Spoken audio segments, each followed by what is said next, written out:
and the just government of men and women, we beseech you to behold with your abundant favor us, your servants, whom you have called to the performance of important trusts in these islands.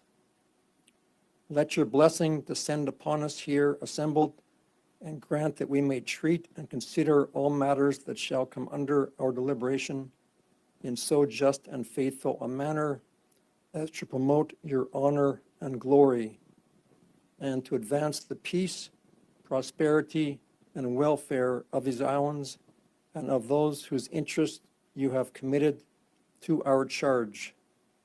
And this we beg in the name Jesus Christ. Amen. May the grace of our Lord Jesus Christ and the love of God and the fellowship of the Holy Spirit be with us all evermore. Amen. Please be seated.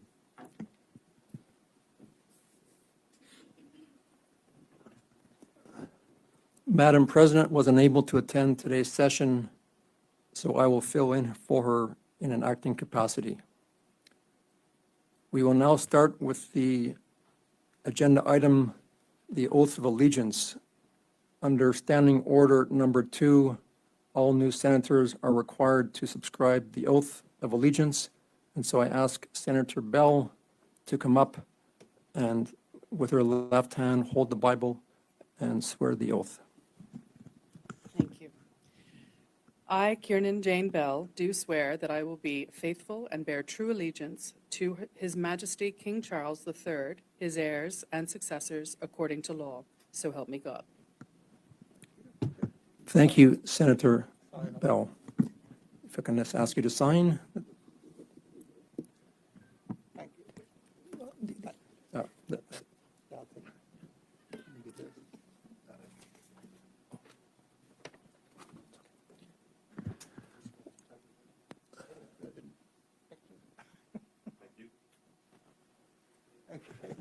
On behalf of all the senators, we welcome Senator Bell.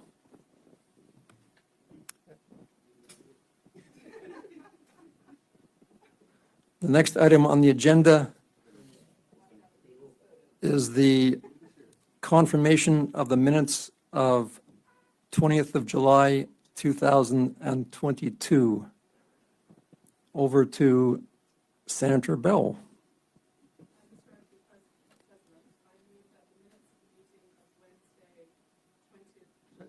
Turn on your mic.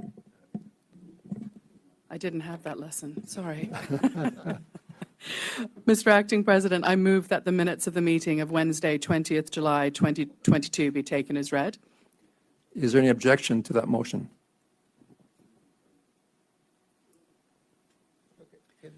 I think she's just a motion, so I think it's right. So now we. Yes. So there were no objections by those who were present? Mr. Acting President, I move that the minutes of Wednesday, 20th July 2022 be confirmed. Are there any objections to that motion? No objections. Thank you. I can confirm that the minutes are now confirmed. Thank you, Senator Bell. We now move on to agenda item number 3, messages. No messages, Mr. Acting President. Agenda item number 4, reports of committees. There are no reports of committees. We now move on to the announcements.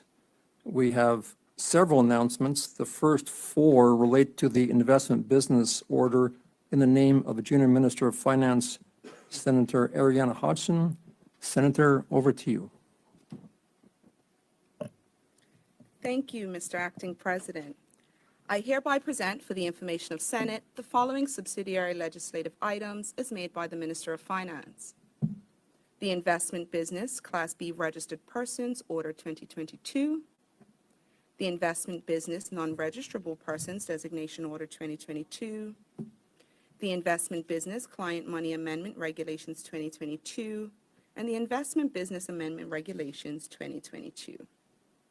Senators can, of course, access copies of these items on their tablets and on the parliamentary website. Thank you, Senator Hodgson. Now, the next item, again, is in your name, the annual report of the Bermuda Hospitals Board for the fiscal year 2016-2017. Thank you, Mr. Acting President. I hereby present for the information of Senate the annual report of the Bermuda Hospitals Board for the year ended the 31st of March, 2017. Thank you, Senator. The next two items, next two announcements are in the name of Senator the Honorable Dr. E.G.V. Peets, Minister of Youth, Culture, and Sport. Mr. Peets. President, I hereby present for information of the Senate the National Sports Policy 2022 to 2027 Sports Matters as produced by the Department of Youth, Sport, and Recreations. Senators can access copies of the policy on their tablets and/or on the parliamentary website. Thank you, Mr. Peets. Also, I have an additional announcement. President, I hereby present for the information of the Senate the annual report of the Bermuda Sport Anti-Doping Authority for the year ended March 31st, 2022. Senators can also access a copy of the report on their tablets and/or on the parliamentary website. Very good. Thank you, Mr. Peets. The next item on the agenda, number 6, is notices of motion. And again, the Honorable Dr. E.G.V. Peets. Thank you, Mr. President. Acting President, I hereby give notice that later point in the meeting under the orders of the day, I propose to move the following motion, that the Senate take note of the National Sports Policy 2022 to 2027 Sports Matters. Thank you, Acting President. Thank you, Mr. Peets. Agenda item number 7, petitions. There are none. Agenda item number 8, statements. There are 2 in the name of Senator Lindsay Simmons, the Junior Minister for Social Development and Seniors. The first one is titled Expression of Interest, Gender Affairs Council Membership. Over to you, Senator. Thank you, Mr. Acting President. Mr. Acting President, I rise today to inform members of the Senate and the general public of the progressive steps being made to formalize the Gender Affairs Council. According to the United Nations, any general council has a basic moral and strategic imperative to ensure that all people, regardless of their gender, can realize their full potential. Mr. Acting President, some may recall that in 2008, the government officially added gender equality to the Department of Human Affairs mandate, and approval was granted to establish an equitable council for Bermuda. Mr. Acting President, in 2010, the then Ministry of Culture and Social Rehabilitation established a non-statutory body, a women's council, under the former leadership of the Honorable Nalitha I. Butterfield. This women's council was established to focus on improving the quality of life for women, family, and society. The council had been charged to address urgent issues highlighted in the 1997 Women's Issues Report, such as equal pay, workplace sexual harassment, maternity leave, marriage licenses, and violence against women. Also in the year 2010, Mr. Acting President, the government engaged in the process to have the United Nations Convention on the Elimination of the Forms of Discrimination Against Women, CEDAW, extended to Bermuda. CEDAW is a landmark international agreement that affirms principles of fundamental human rights and equality for women around the world and is often referred to as the Women's Bill of Rights. Consisting of preamble and 30 articles, this convention defines what constitutes discrimination against women and sets up an agenda for national actions to end gender discrimination. On the 16th of March, 2017, the United Kingdom extended CEDAW to Bermuda.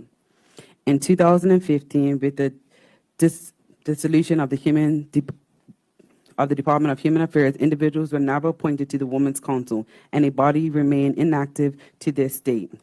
So, Mr. Acting President, in keeping with the global best practice and the modern dynamics of gender politics, this government has made the commitment to the establishment of a Gender Affairs Council that incorporates the physiological shifts such as individuals and communities can reap the gender benefits that are systematic, inclusive, and sustainable. Mr. Acting President, the importance and relevance of gender-based issues has been prominent in our small community. These issues have included domestic violence, employment, increase in poverty, burden of care, sexual orientation, political representation, economic opportunity, and safety and security. Mr. Acting President, over the years, Bermuda has seen a drastic increase in gender-based domestic violence rates, which is concerning. In 2020, the Department of Public Prosecutions revealed that 30% of cases were domestic-related. Additionally, in 2020, the Center Against Abuse shared that they have experienced a sharp increase in domestic abuse reports. Between 2018 and 2020, there was close to 88% increase in abuse reports, with 91 reports in 2018, 161 reported in 2019, and 171 reported in 2020. Mr. Acting President, there is also economic and employment gender-related issues, which unfortunately leads to further disparity in Bermuda. In 2020, on average, the median gross annual income by sex shares women earned $68,294 per year compared to $61,946 for men, representing a 9.7% difference in pay. In 2021, the Bermuda job market employment brief illustrated a widening in the earnings gap between the genders. Mr. Acting President, although these are just a few examples of gender-based issues that Bermuda faces, the government understands the relevance and importance of working towards resolving them. The Gender Affairs Council will assist the government in an advisory capacity to bring perceptions, experience, and interests of women and men to influence legislation, policies, and decision-making. This is key to driving change towards a more productive, profitable, and equitable culture to improve society. It demonstrates the government's commitment to issues on gender-based as it relates to employment, economic opportunity, safety, and security. Mr. Acting President, the newly established Gender Affairs Council will be comprised of individuals representing government agencies, civil society organizations, and entrepreneurs. Mr. Acting President, many of you have seen the press conference Minister Tanae Farber JP MP held on Wednesday, September 21st, 2022.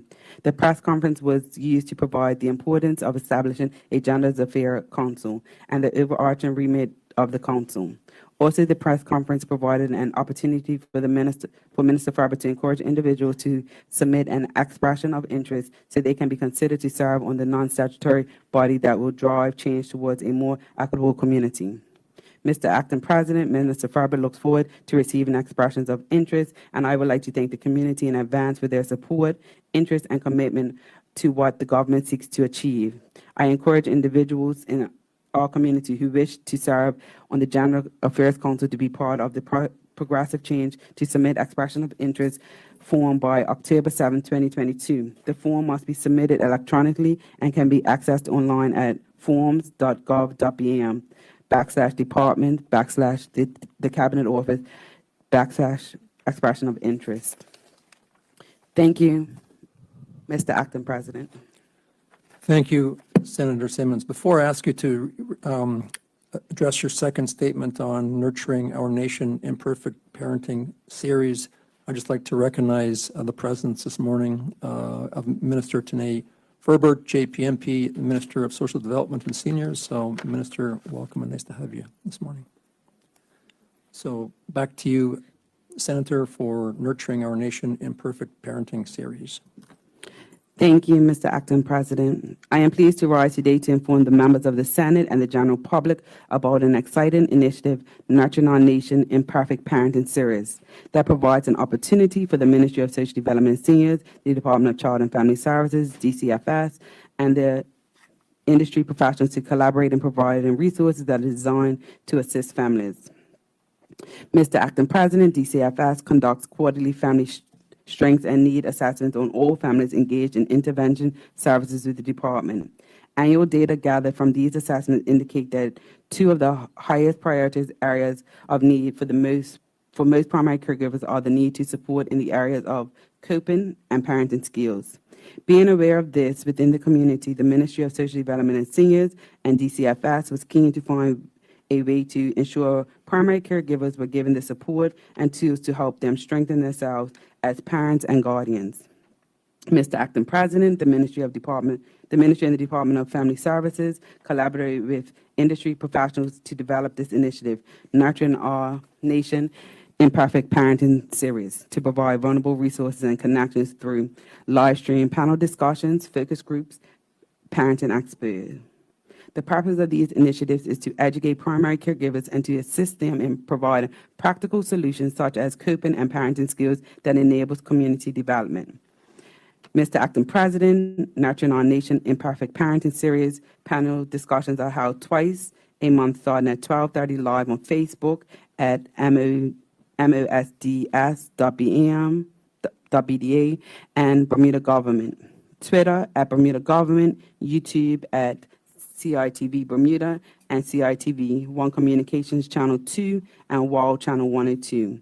Since the launch of the panel discussion on Wednesday, the 22nd of September, 2022, which panelists discussed and answered questions on the topic routines, there have been a second panel discussion. This discussion was held on Thursday, the 29th of September, 2022, and focused on the topic boundaries, for example, setting boundaries for your child.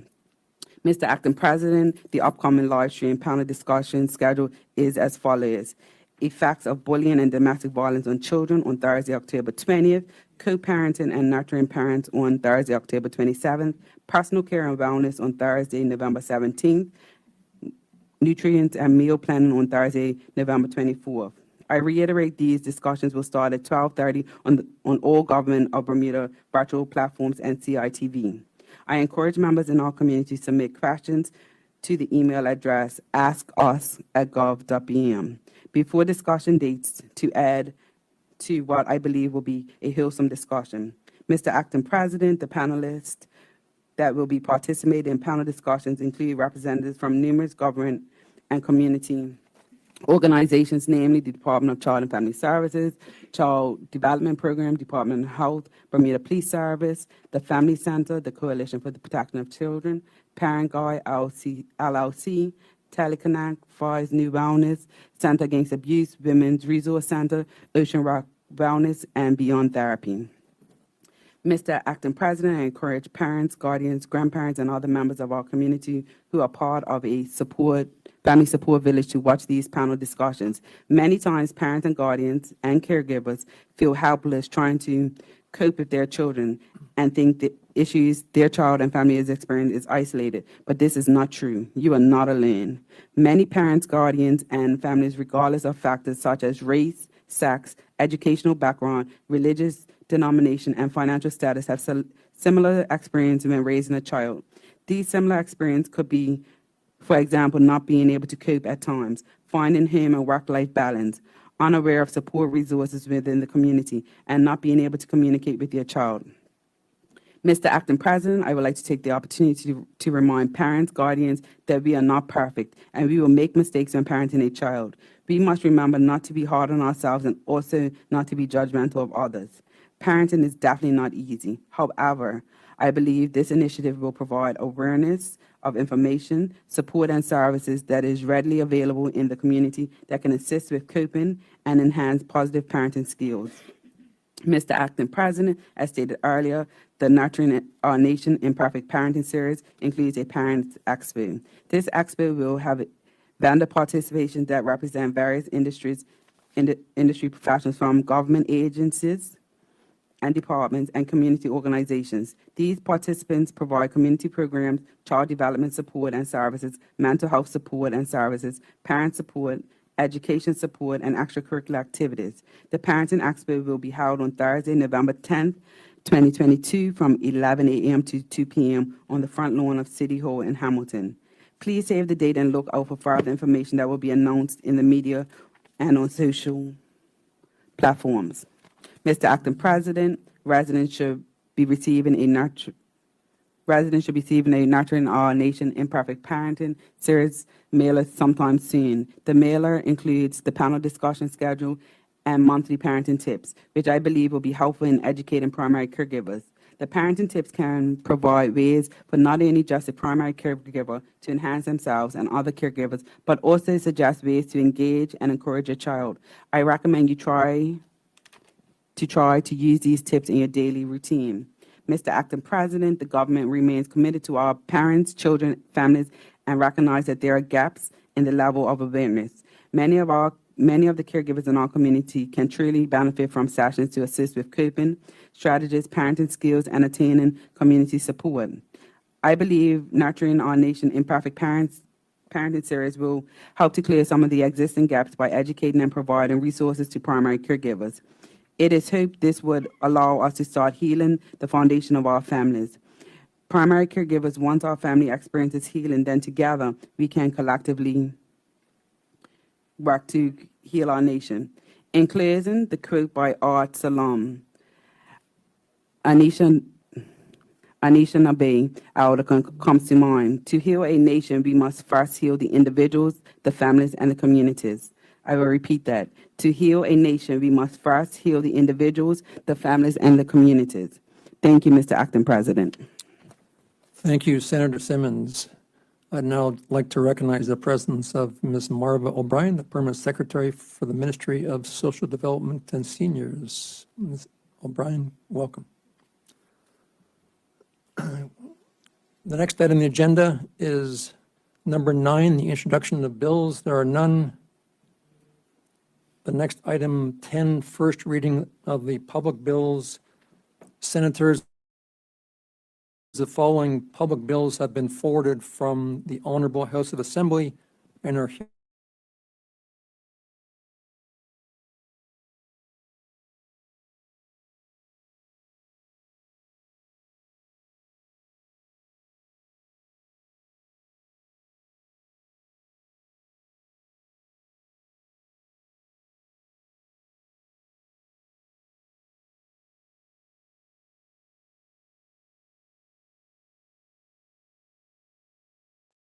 the first questions relate to questions that were asked from Senator Tucker of Senator Simmons, and I will read the question and ask that Senator Simmons respond to each one. So question 1 that was asked was, would the junior minister please inform the Senate as to the total number of children and youth that were sent to overseas psychoeducational care facilities over each of the fiscal years ended 2019, 2020, 2021, and 2022, and the total overall cost to government in each of those fiscal years for the overseas psychoeducational care program. So, Senator Simmons. Thank you, Mr. Acting President. It should be noted that the psychoeducational care budget is inclusive of overseas therapeutic services and education, medical services inclusive of psychiatric services, travel including the cost of medical ambulatory services and medication, and the client-based basic needs such as clothing and outings. Fiscal year 2019, which is between April 1st, 2018 and March 31st, 2019, there were 10 clients sent overseas for psychoeducational care facilities. During the same period of time, government's overall cost was $2,028,701.90. For the fiscal year 2020, from April 1st, 2019 to March 31st, 2020, 2 clients were sent to overseas facilities. $2,346,466.56 was the total psycho ed budget. From April 1st, 2020 to March 31st, 2021, that makes up the fiscal year 2021, 1 client was sent overseas to an overseas facility. During the same period of time, the total cost to the government for the psychoeducational program was $866,687.12. 7 clients were sent overseas to overseas facilities during the year 2022, which started April 1st, 2021 to March 31st, 2022. $636,922.30 was the total cost incurred by the government for the psychoeducational ed program as stated in the budget book. It should also be noted that this information is in the budget briefs that were presented previously. More information would breach confidentiality, and it is also a very sensitive nature. As many are aware, those involved in the psychoeducational care program require specialist treatment which is not available in Ireland. These dollar value amounts represent the level of care required in this program. Thank you. Thank you, Senator Simmons. Senator Tucker, do you have any supplementary questions to ask of Senator Simmons? Yes, thank you, Mr. Acting President. It's a bit of a mouthful. Yes, thank you. I appreciate the junior minister's responses and certainly thank her. I would like to know if she's able to give a breakdown of the specific amounts that were paid out to each facility for those years. Thank you, sir. Thank you, Senator Tucker. Senator Simmons?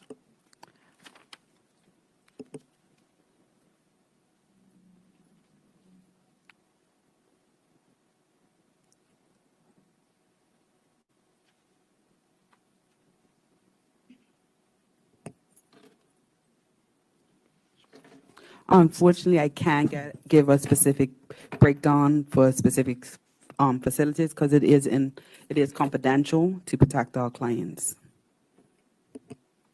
Senator Tucker? Yes, thank you, Mr. Acting President. I understand what the junior minister is saying in terms of confidentiality.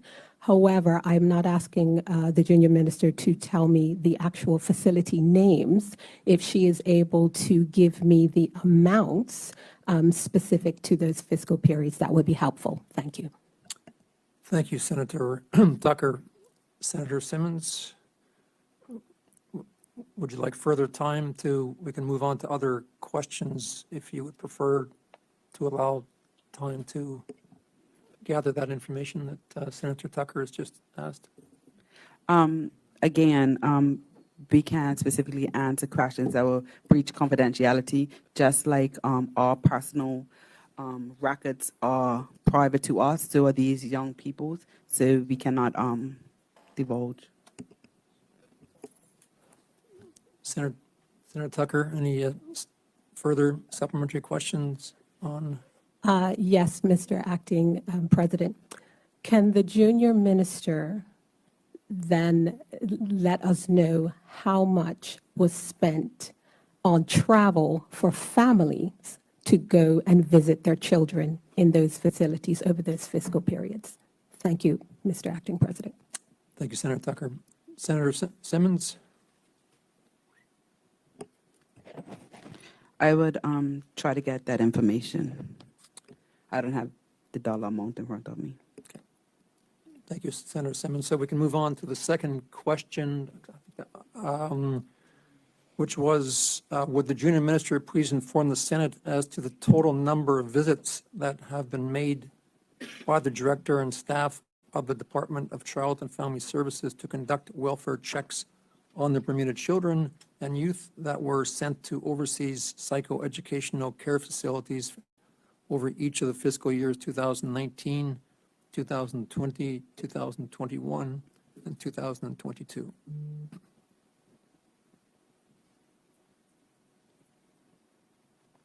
Senator Simmons? Thank you. The total number of face-to-face welfare checks completed by the Department of Child and Family Services on Bermuda clients sent overseas for psychoeducational care facilities from the fiscal year 2019 to 2022 are as follows. Fiscal year 2019, which starts April 1st, 2018 to March 31st, 2019, 38 welfare checks were conducted. 45 welfare checks were completed in the fiscal year 2020, which is from April 1st, 2019 to March 31st, 2020. From April 1st, 2020 to March 31st, 2021, which is known as the fiscal year 2021, 2 welfare checks were conducted. In the fiscal year 2022, from April 1st 2021 to March 31st, 2022, 13 welfare checks were completed. It is also important to note that 2020 and 2021 we were in a lockdown period with restricted travels, and even though we noted face-to-face visits, welfare checks additionally were done through telephone and virtual communications. Thank you, Senator Simmons. Senator Tucker, any supplementary questions? Yes, Mr. Acting President. I would like to know, I appreciate that there was a period that the junior minister just mentioned that there were some virtual and telephone welfare checks. I would like to know if the junior minister could inform the Senate as to how many in-person face-to-face visits the Director of Child and Family Services made to the psychoeducational facilities during the requested fiscal periods. Thank you, Senator Tucker. Senator Simmons? Mr. Acting President, the question that Senator Tucker just asked and the question about the prior question she asked, if we could get that deferred and sent to us in writing so we could get the specific numbers. As you can appreciate, we don't have these numbers in front of us. All right, thank you, Senator Simmons. Senator Tucker, any supplementary question? Yes, Mr. Acting President. I would like to know if the junior minister could inform the Senate as to whether any complaints related to mistreatment by facility staff were raised by the children living in the facilities or their guardians or any members of their families, either before, during, or after welfare checks. And Mr. Acting President, I do recognize that there is confidentiality around any response to this. Again, I'm asking for whether there were complaints. And in my thinking, that is a yes or no answer. Thank you, Mr. Acting President. Thank you, Senator Tucker. Over to you, Senator Simmons.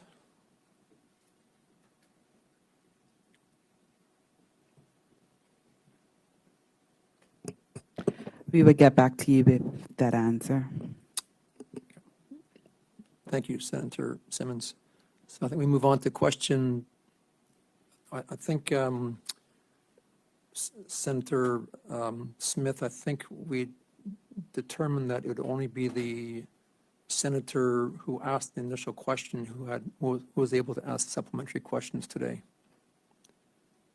So if we can move on to question 3, would the junior minister please inform the Senate as to the total number of children and youth that completed their overseas psychoeducational care and returned to Bermuda to undertake reunification plans over each of the calendar years from 2015 to 2020?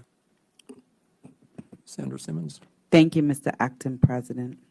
The total number of clients that completed the overseas psycho-educational care and returned to Bermuda to undertake reunification plans during each calendar year between 2015 and 2020 inclusive is as follows: 11 clients in 2015, 5 clients in 2016, 8 clients in 2017, 7 clients in 2018, 8 clients in 2019, and 5 clients in 2020. Thank you, Senator Simmons. Senator Tucker, any supplementary questions for the Senator? Yes, Mr. Acting President. Would the junior minister please inform the Senate as to how many children and youth that had reunification plans during the specified period have returned to live with their families? Thank you, Mr. Acting President. Thank you, Senator Tucker. Senator Simmons.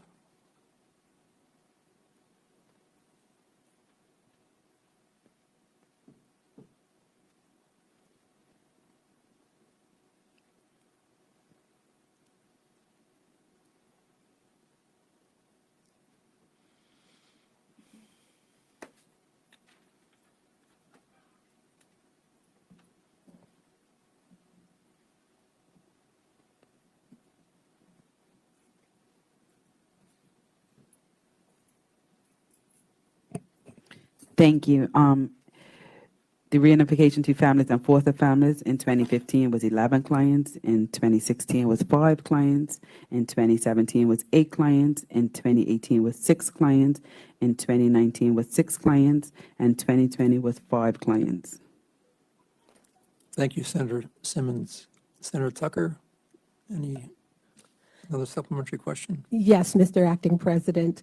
I would like to know if the junior minister could inform the Senate as to what services DCFS provided to the children and youth that did not successfully complete the reunification program during the specified period.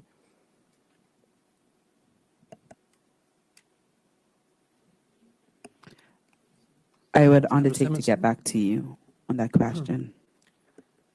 Thank you, Senator Simmons. Senator Tucker, I think you have one more if you care to ask it. Yes, please. Thank you, Mr. Acting President. I believe in 2015, 16, 17,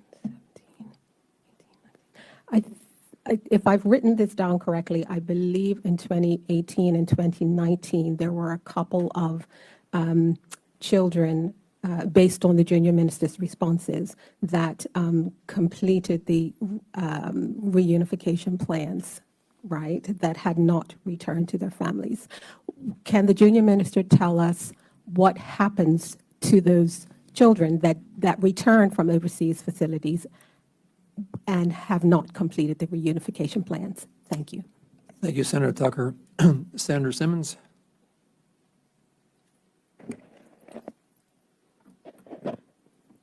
So in 2015, 2, 2016 it was 0, 2017 was 0, 2018 was 1, 2019 was 2, and 2020 was 0. I can't go into the specifics, obviously, because it is confidential to each individual's case. Senator Tucker? Yes, thank you, Mr. Acting President. I don't have another question, but I would like to make a comment, if that is okay. I'm a bit concerned at the fact that we have children coming back from overseas facilities on taxpayer money, and we don't have information about what happens to these children after they return. Again, I'm not asking for names, I'm not asking for any specific details, just generally how the department addresses and handles the children when they return. What happens to them? Do they end up on the streets? Do they end up in prison? Do they end up going to foster care? What happens? I'm a bit frustrated as I'm concerned about what's happening to these children, and the public who is funding this doesn't know what is becoming of them. Thank you. That's my comment. Thank you, Mr. Acting President. Senator Tucker, thank you. Senator Simmons? Thank you, Acting President. First of all, I'd like to say that the Department of Child and Family Services works hard to keep our children off the street. They put plans into place, but to specifically talk about 2 specific children, or 1 child here and 1 child there, could identify them. So what they, obviously when they come back, like we said, there are plans for reunification. They're not just brought back to Bermuda and left on the street. I have worked as a foster parent personally and worked with the department since I was 24. And they go over and beyond to make sure that these children have a plan. We have meetings up to a year or so before children even are 18 to see what the plan's like. Most foster children that are in these foster families stay with their foster families. So if they're not staying with their foster families, plans are made to make sure that these children have options. We can't force anybody once they're 18, but we do what we can to make sure that these children have the best life and ways to move forward. So I want to commend the department and the minister and the director and the PS for continually to putting our children first and making sure that when they come back from these facilities, they have plans in place to either get back to their foster families or to go back to their families. And thank you again. And I am happy that you guys are working for our children. Thank you, because you are unsung heroes. Thank you, Senator Simmons. I think that concludes now the questions that were asked by Senator Tucker at a previous session, so thank you for that.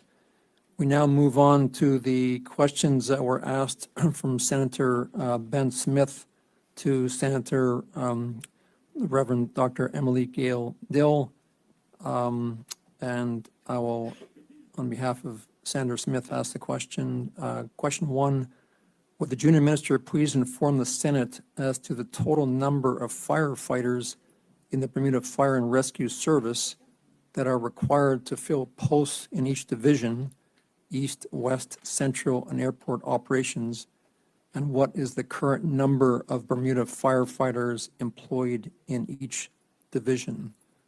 So, Senator Dill, over to you. Thank you. Thank you, Mr. President. To Mr. Smith, the information is as follows. For the Port Royal Fire Station, there are 26 required, and we currently have 21. For the Hamilton Fire Station, there are 28 required, and we currently have 22. For the Clearwater Fire Station, there are 34 required, including the ambulance service, and we currently have 21. For the Airport Fire Station, there are 48 required, and we currently have 17. With regard to the Airport Fire Station, we have the number 48, but it is not certain yet exactly how much will be needed once we get the results from the recent audit. Thank you, Senator Dill. Senator Smith, any supplementary questions for Senator Dill? Thank you, Mr. Acting President. And firstly, I'd like to thank the members of the Bermuda Fire Service for what they continue to do to represent Bermuda at the highest level. I'd like to thank the junior minister for answering the questions today. To start with, on that first question, as I was quickly trying to write down the numbers that were provided, obviously there seems to be a significant difference between what is required in each of the divisions and what Bermuda actually has at the moment. So my first question is, can the junior minister give us an indication of what impact the Bermuda Fire Service is having on it by having this significant shortage of staffing? Is this an overtime issue? Is this a mental health issue? Is this a health issue? You know, if the junior minister can give us an indication of what impact this is having on the members of the Bermuda Fire Service when the numbers are so significantly out of whack. Thank you. Thank you, Senator Smith. Senator Dill? Thank you. Senator Smith, as you know, there has been an increase to the number of firefighters with the arrival of the 24 contract firefighters. However, this number will reduce to 39 by the 15th of December, as a few of the contract workers have accepted full-time employment back in Canada. We can all certainly concur with you that our current fire service has done a mammoth job in terms of basically with the austerity measures that were put in place a few years back. That is what has found us in this position. And we certainly want to commend our team for their ingenuity and their steadfastness in coming up with an interim solution with the added increase in demand of the firefighters since February of this year. So they are working assiduously to address the issue.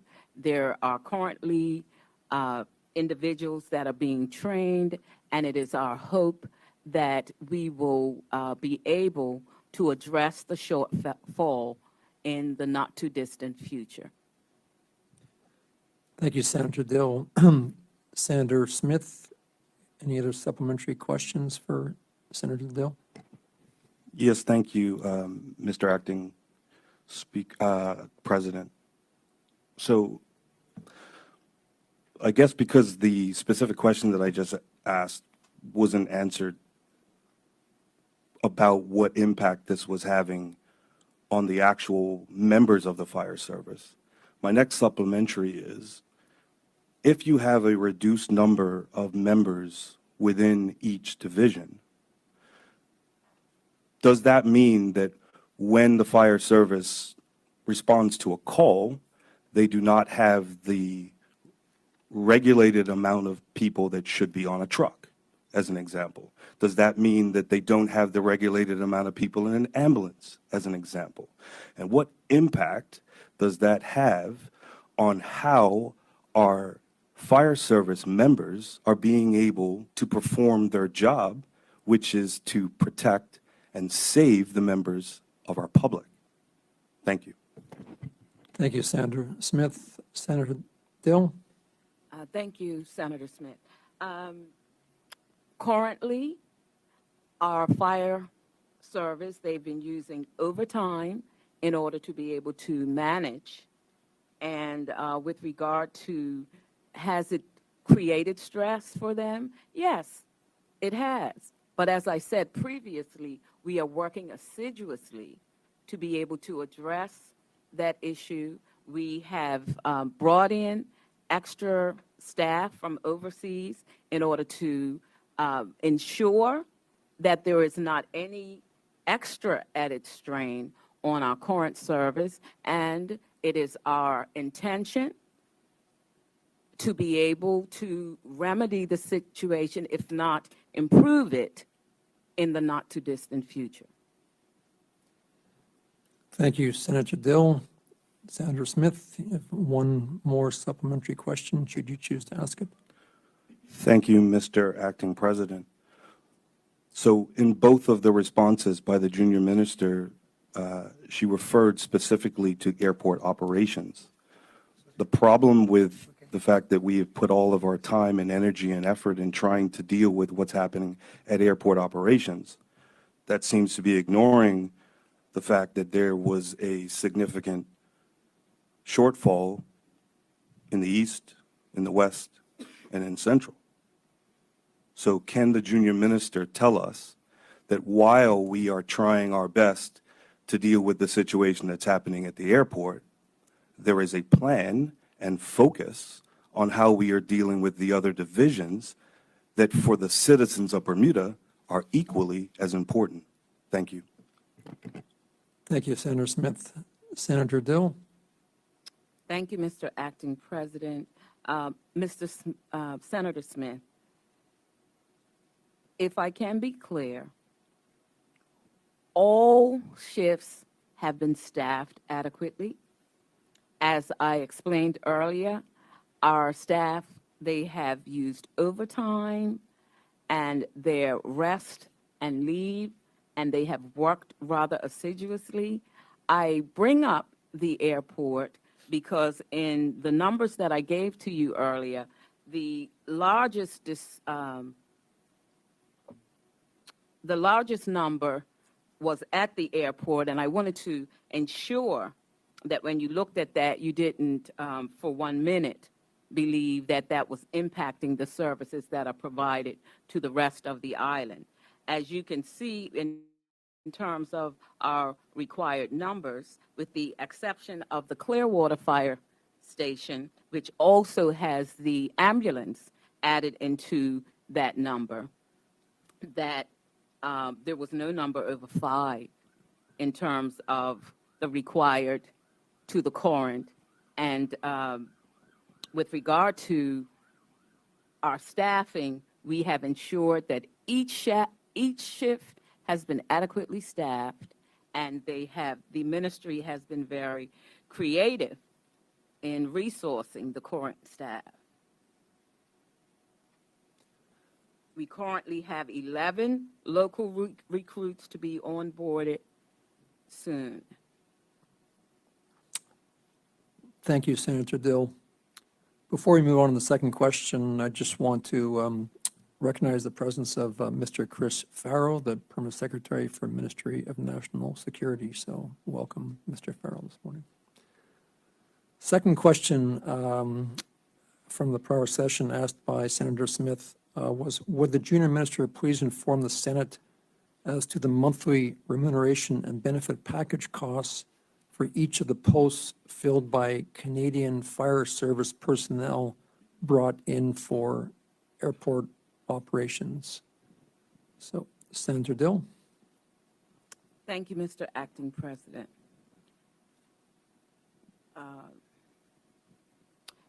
To be clear, the Canadians are not filling posts, but they have been retained under contract.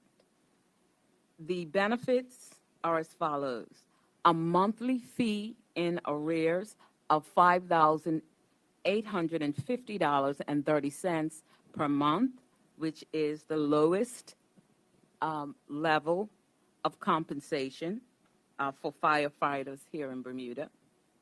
They have housing provided for them, which is approximately $4,500 per month per person.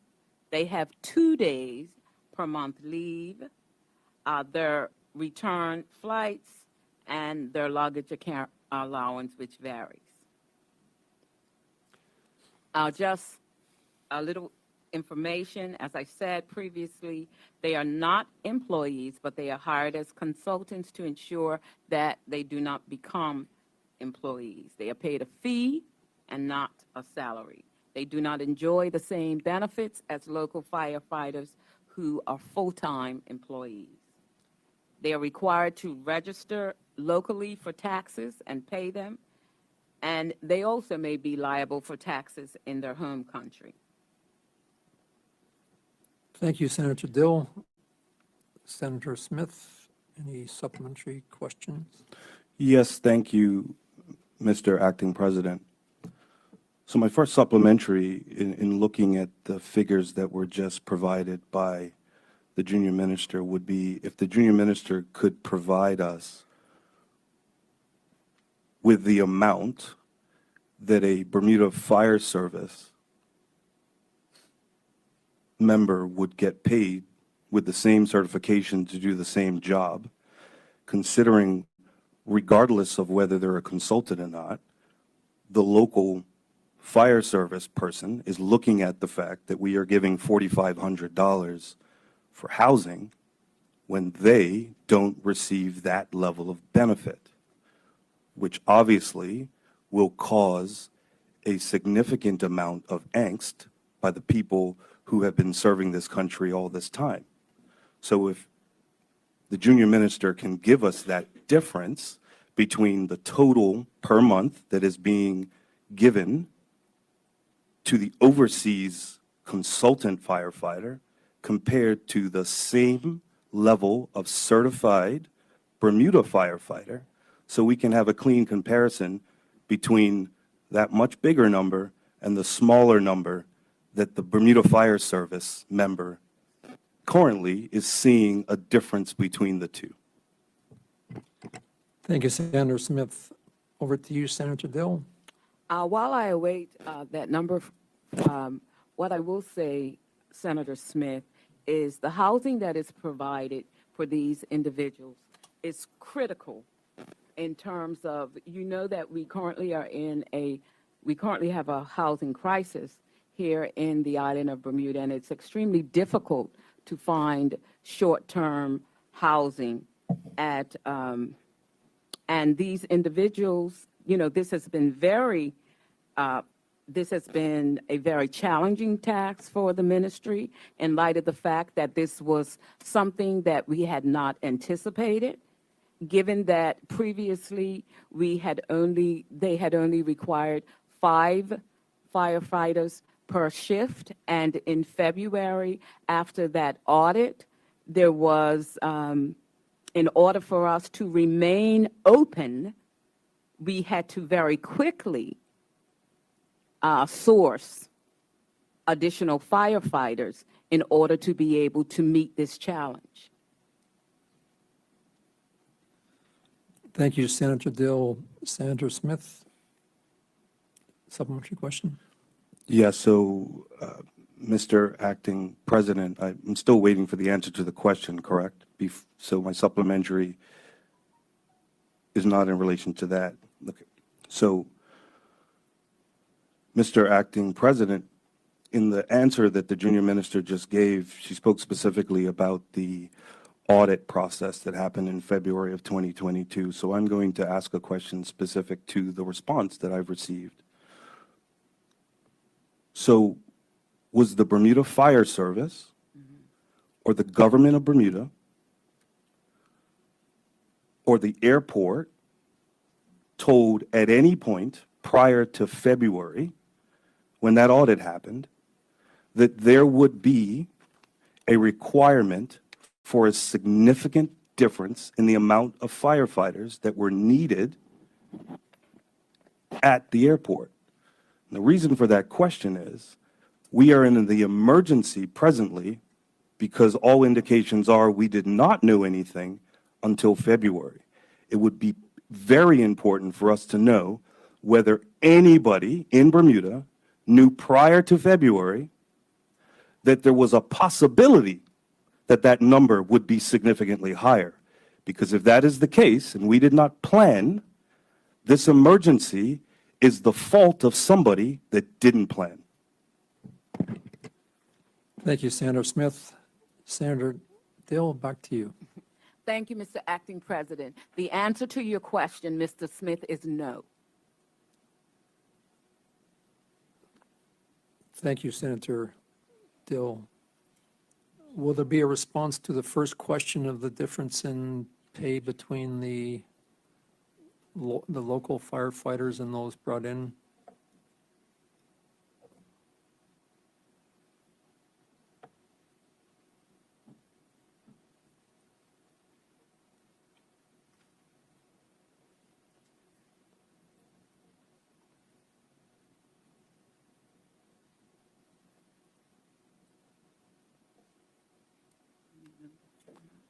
Senator Dill? If you could just give me a moment, Moment. I'm trying to work out the monthly. Okay.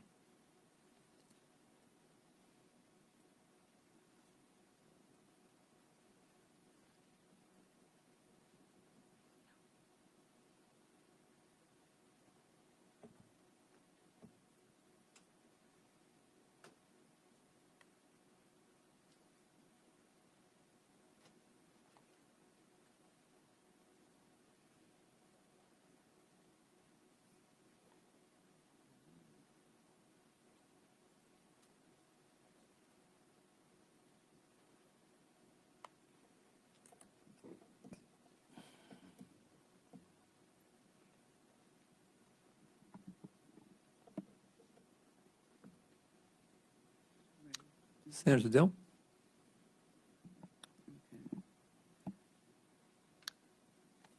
Thank you, Mr. Acting President.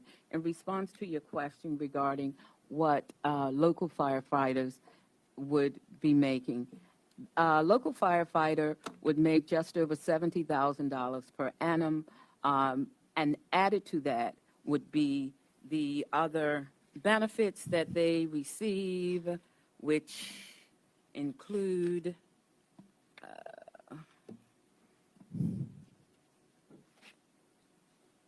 the benefits that local firefighters receive from, not only do they benefit from having full-time employment, but they have annual leave, sick leave, maternity or paternity leave, parental leave, bereavement leave, long service leave, time in lieu, special personal leave, public holidays, pension benefits, retirement benefit, medical benefit, dental benefit, ophthalmic benefit, and a telephone allowance.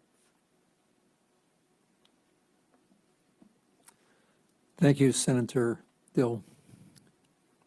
So I think we move on to the third question, which is, would the junior minister please inform the Senate as to the number of recruits that have completed training, certification, and were hired by the Bermuda Fire Service, and what division they were assigned to for each of the last 5 recruit classes?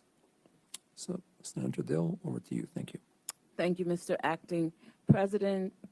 Senator Smith, since 2011 to date, the Bermuda Fire Service has conducted 5 recruit foundational courses with 49 fire officers. However, as of the present date, 40 remain. They were assigned to the respective divisions as follows. In the year 2011, there were 12 fire officers that were trained and hired. 6 were assigned to the structural division and 6 to the airport operations. In 2015, there were 7. They were all assigned to the airport operations division. In 2017, there were 5 who were assigned to the structural division. In 2018, there were 13 who were assigned to the structural division, and in 2020, there were 12 who were also assigned to the structural division. Thank you. Thank you, Senator Dill. Senator Smith, any supplementary questions? Yes, thank you, Mr. Acting President. Just a quick comment on the response that I received prior to this. I believe that most people in Bermuda would really appreciate to have a housing allowance of $4,500 with the state of our economy presently. So moving on to the supplementary on this last question. From 2011 to present, 49 officers. If you average that out, it's just about 5 per year. Considering the numbers that we have that are deficient in each of the divisions and the specific area that we have deficient at the airport operations, can the junior minister tell us how many people are presently in the recruit class that is working towards becoming fire service officers? I believe it's March 2023 when that will happen. Because from the amount of people that take that course, that doesn't actually indicate how many of them will actually pass. Because it is my understanding that we have issues with getting the required amount of people passed in order to become fire service members.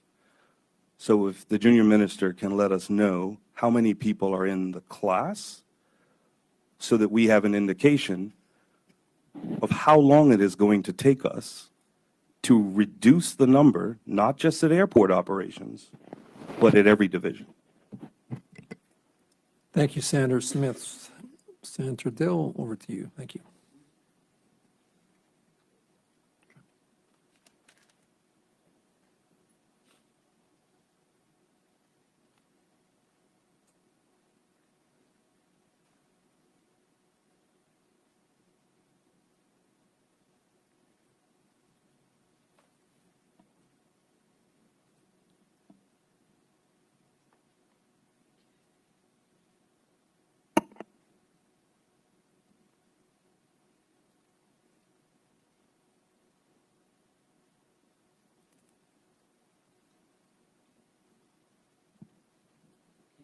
Senator Dill. Thank you. Yes.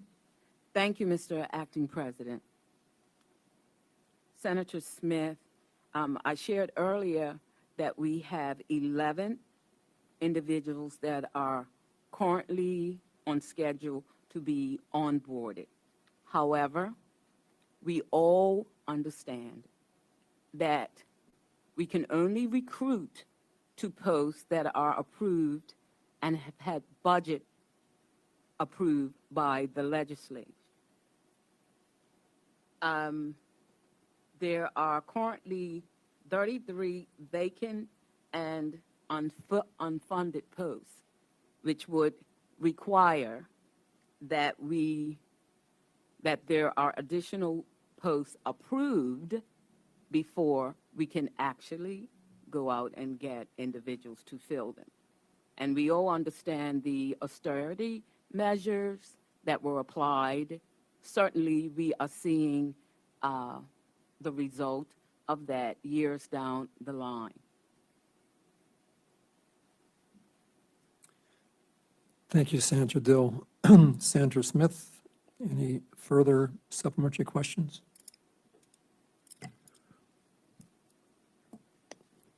Thank you, Mr. Acting President. So I guess the question that I want to ask now is, can the junior minister tell us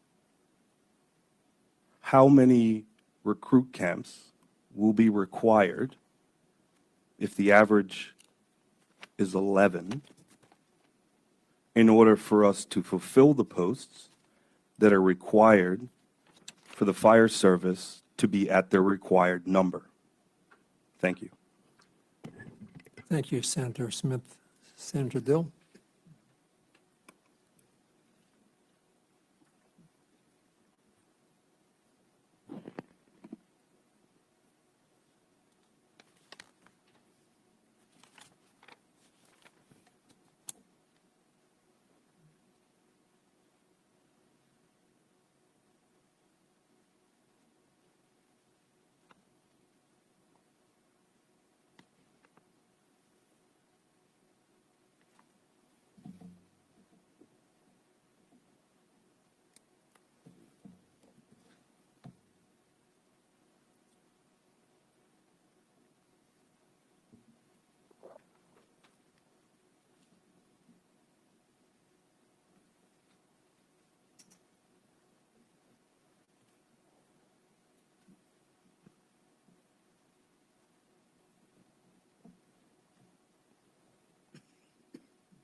Senator Dill?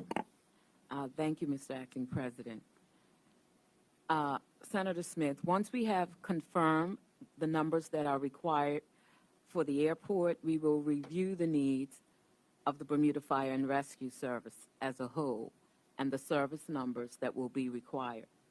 We cannot answer right now as to how many recruit camps will be needed, but we can assure you that we will ensure that our core mission is accomplished. Thank you, Senator Dill. Senator Smith, one more. Thank you, Mr. Acting President. My final supplementary question will be, can the junior minister indicate the approximate cost of each recruit camp so that as we look forward to getting to the number, we'll see what the cost of that is going to be to the country? Thank you. Thank you, Senator Smith. Senator Dill?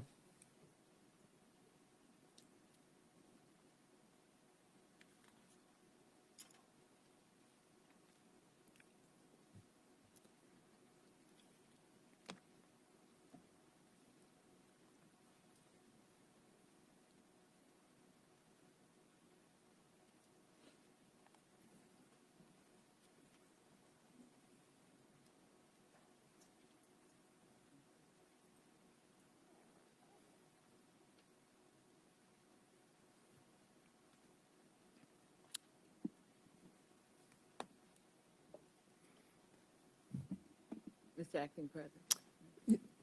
Senator Dill? Thank you.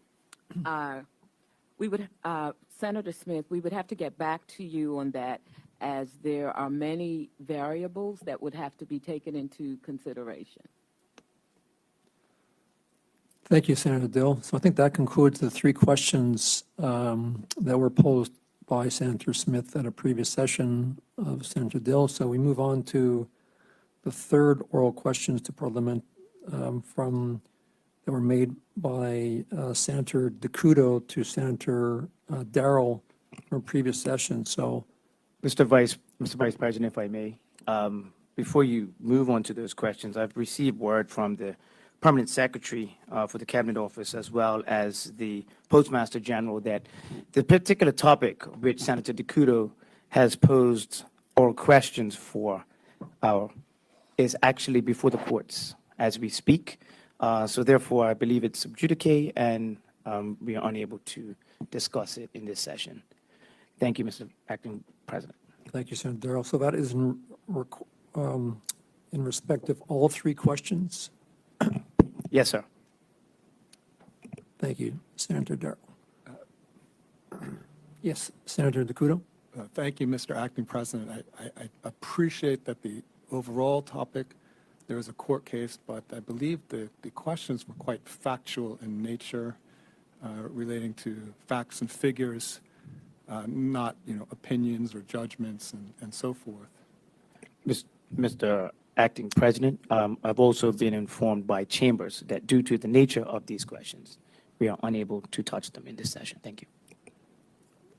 Thank you, Senator. I'll just confer 1 second with Mr. Sumner on this.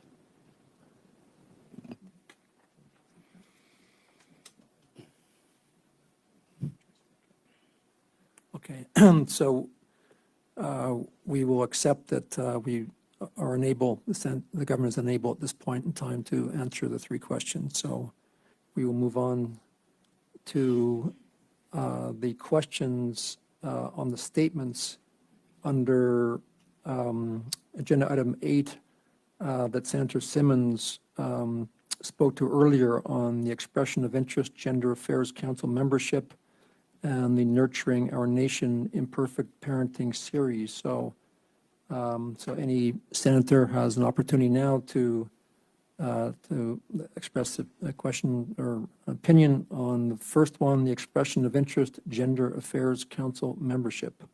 Does any senator wish to comment on that first statement? Senator Tucker. Thank you, Mr. Acting President. We're speaking about the Gender Affairs Council.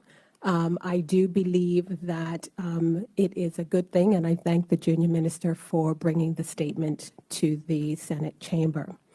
I do think that helping to provide equality where it as it relates to gender inequality in Bermuda is a long overdue endeavor. And so I think that the plans to create the Gender Affairs Council is a good thing. The question that I do have for the junior minister is, can she give an idea of the breakdown of the anticipated gender makeup of the council appointments? I think that would be important. And if you don't mind, I do have 2 questions. If I can just join them together. Yes, please do. Thank you. And then the second question is whether the council members, any of the council members, will receive any type of stipend or if it's a volunteer opportunity. Thank you, Mr. Acting President. Thank you, Senator Tucker. Senator Simmons, over to you. Can you just give me 1 second? Sure.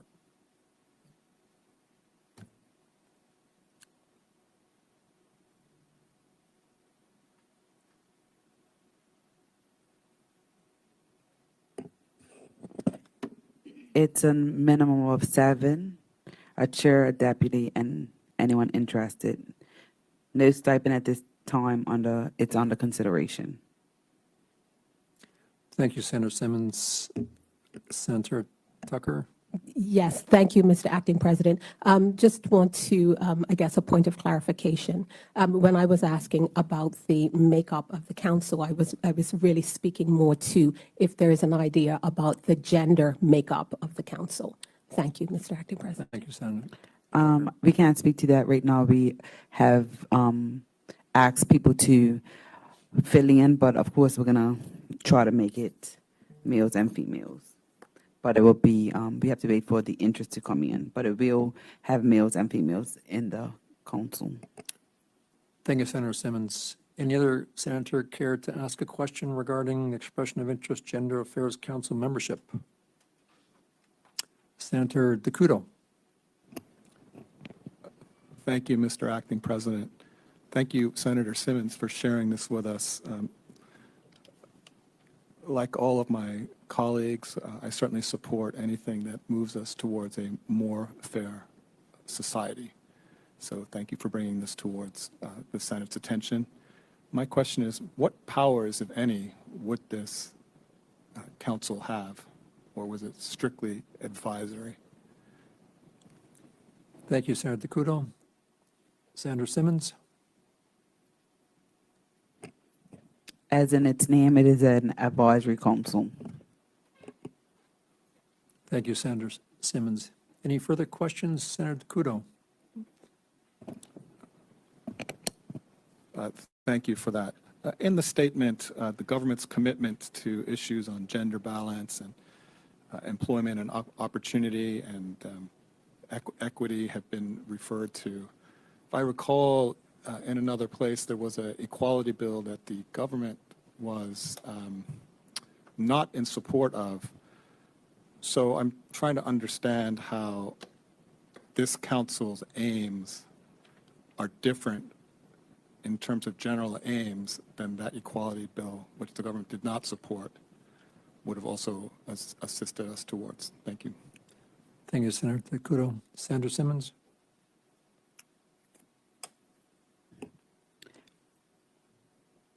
I'll be right with you. I would advise that you please share your equality bill with the council when it is formed, and then we'll be able to give an answer to that. Thank you. Thank you, Senator Simmons. Any other senators wish to ask a question on the expression of interest Gender Affairs Council membership?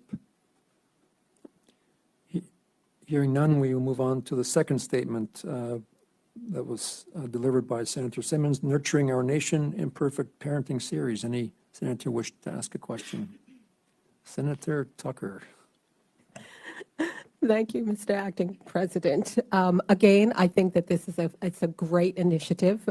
Certainly arming our parents with as much information and education as it relates to raising children is a hugely important endeavor. So again, I commend the junior minister for bringing the statement to the Senate chamber. The only question that I do have is there any thought or consideration for having mini sessions that were similar to what was discussed and certainly what appeared on CITV, the minister's presentation? Is there any scope for also providing that level of education for parents in PTA meetings? So in a very structured way, because I'm just wondering whether it will be more effective or as effective to actually take the presentations to the parents versus, solely leaving it to the parents to come and get the information. Thank you, Mr. Acting President. Thank you, Senator Tucker. Senator Simmons? Thank you. The good thing about it being on Facebook and other government websites, they're easy to be accessed.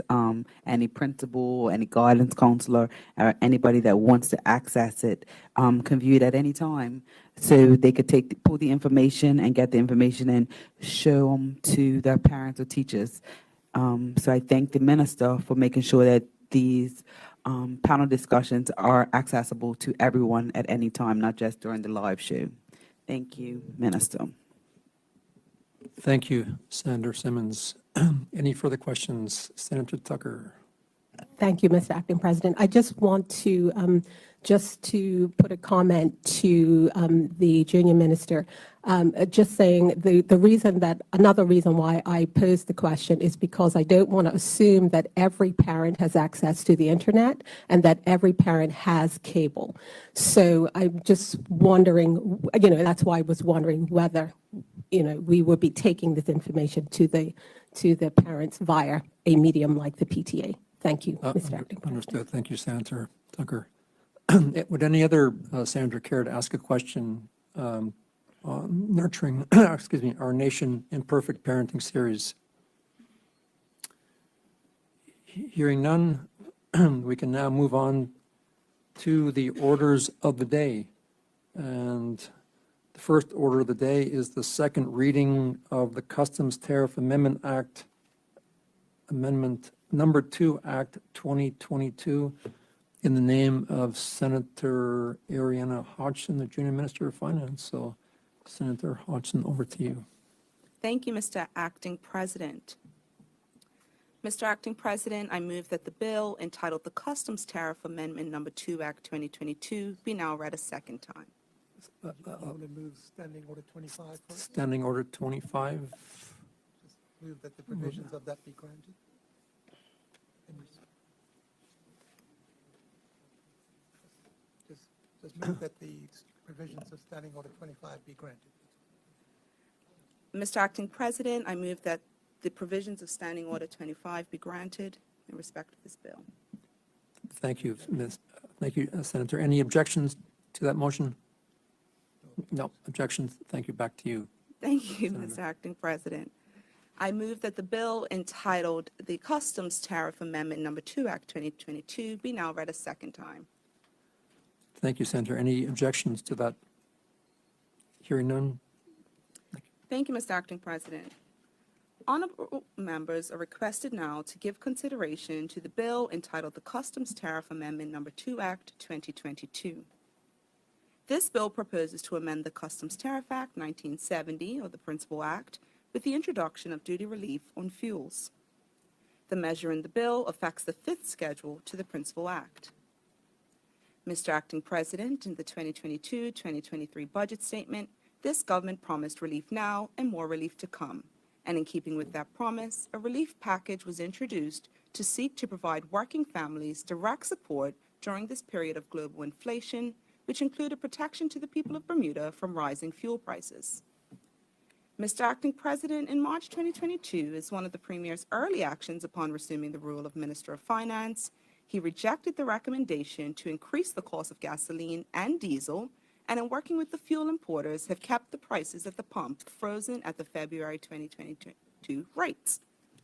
Without this action, the average working family will be paying $23 more this past summer to fill up their cars that they use to transport their family to schools, camps, activities, and work.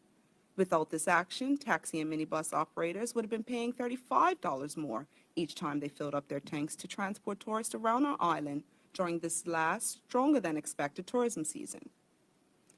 We all know this move has generated some controversy, as any time you take urgent action, there are bound to be some challenges in implementation. But it was important that we acted quickly to protect our residents, businesses, and our transportation providers. This quick action ensured that no one on this island has paid more at the pump than they did in February to refill their vehicles, despite the significant fuel price increases that other countries around the world are experiencing. Just as we acted quickly when the pandemic was ravaging the world, this government once again acted quickly at the onset of the war in Ukraine. The introduction of a new end-use duty relief in the fifth schedule to the Principal Act will facilitate the ongoing freeze in fuel prices at the pump, while seeking to ensure continued safety of delivery and continuity of supply. This extension will create an effective mechanism which can allow for relief to be given to families, taxi operators, fishermen, tour operators, and local businesses. The amount of the relief under this initiative for the fiscal year 2022-2023 is estimated to be $6.1 million. Mr. Acting President, the new end-use duty relief introduced by the bill will grant the Minister of Finance the ability to vary the rate of duty for gasoline, kerosene, and diesel fuels that are being removed from a bonded warehouse for use in Bermuda. It provides a mechanism to positively assist residents in a prudent and considered way. In February, when the Premier addressed the Honorable House of Assembly and pledged to this country that this government would provide relief now and relief later, there were some who doubted that the government would keep that pledge. However, Mr. Acting President, this government is committed to doing whatever we can to reduce the burden that working Bermudians are facing every day. Thank you, Mr. Acting President. Thank you, Senator Ariana Hodgson. Are there any questions that any senator would like to ask to speak on the bill? Senator Takuto? Thank you, Mr. Acting President.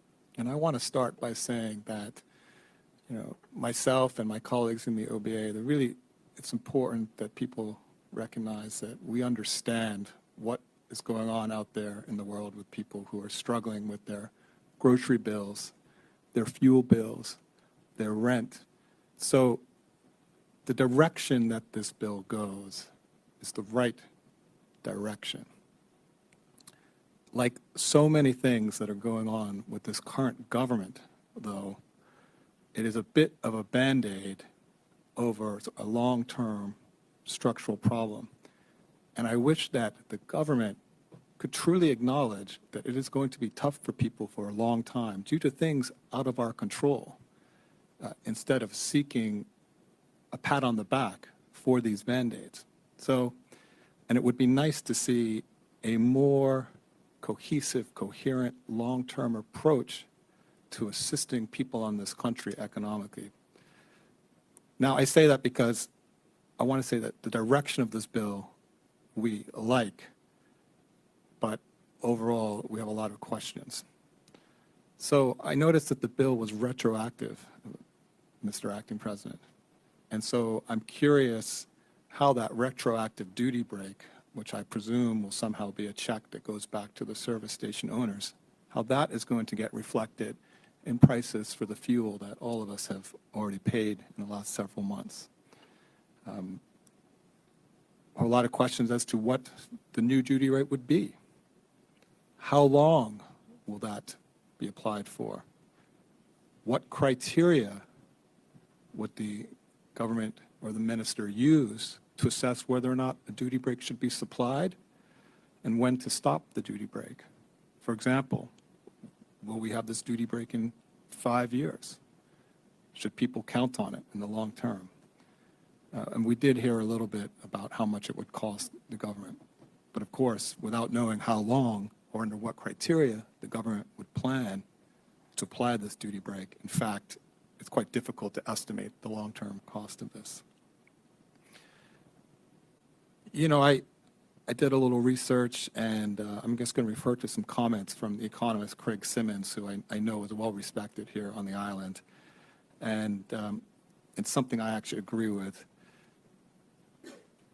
For the dollars spent by the government to provide these relief for people, Mr. Acting President, I know that the senator was quite keen to highlight the relief that the government is providing. Are we targeting that relief to the people who most need it?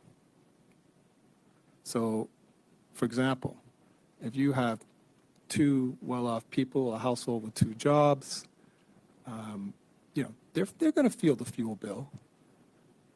And say they've got good white-collar jobs. They worked all through the pandemic because they work from home. You know, yes, they would like a relief, and that's fair enough. But there were those who the dollars of relief are a matter of, am I buying my medicine this week? Am I buying my groceries? Am I paying my rent? Or can I afford childcare? And we did hear from a senator previously today about the austerity situation that the government is in, and that's her words. And I think it would be important to note that when you're in such an environment, you have to think quite carefully about how you target your funds to get the most impact. And that's a key point I'd like to make. So while we're thinking about energy costs and this fuel bill, I mean, I know we've talked about Belco in the past. And in terms of providing relief to people, I don't understand why the government is not, for example, working with other energy providers, like streamlining the ability for people to deploy solar panels. I understand that industry has, for example, put forward suggestions on how to allow people who have less money to provide a cost-effective way to save on their energy costs. So those are the kinds of things I'm talking about when I say, how could things be more targeted? And, you know, speaking on relief and taxes, which this is what we're talking about today, we have yet to hear from the Tax Reform Commission, because I feel like this kind of topic as to which taxes should be waived and how they should be waived certainly would be in the remit of that commission. And I understand, I think I've heard that the startup or the work of that commission is pending, waiting on this issue of this global minimum tax that's out there. But, you know, we've just been through this hurricane, and I think I could apply a little folksy wisdom there. Just because you're not sure which side of the island the storm is passing by on doesn't mean we should wait to start to board up the windows. And so I'd urge this government to get that tax reform commission in place and use some high-level strategic thinking to think about how taxes are affecting everybody across this country and how we can adjust it so that those who most need relief can get that relief.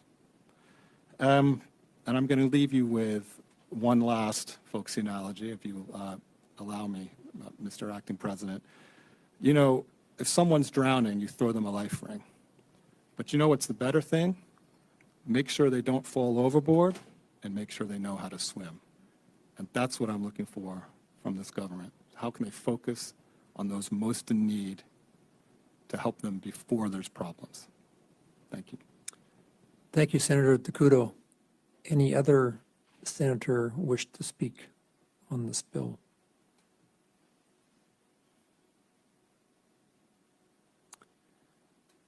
Hearing none, Senator Hodgson, over to you to move this bill.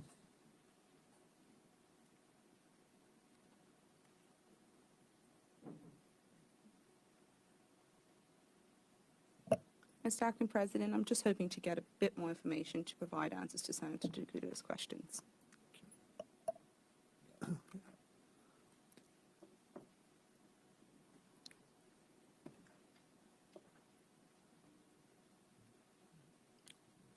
Yeah, I'll just, while we await the answer, I can just mention the presence of the Honorable Diallo Robin, JPMP, the Minister of Education, who is here. So, Minister, welcome. Nice to have you here this morning.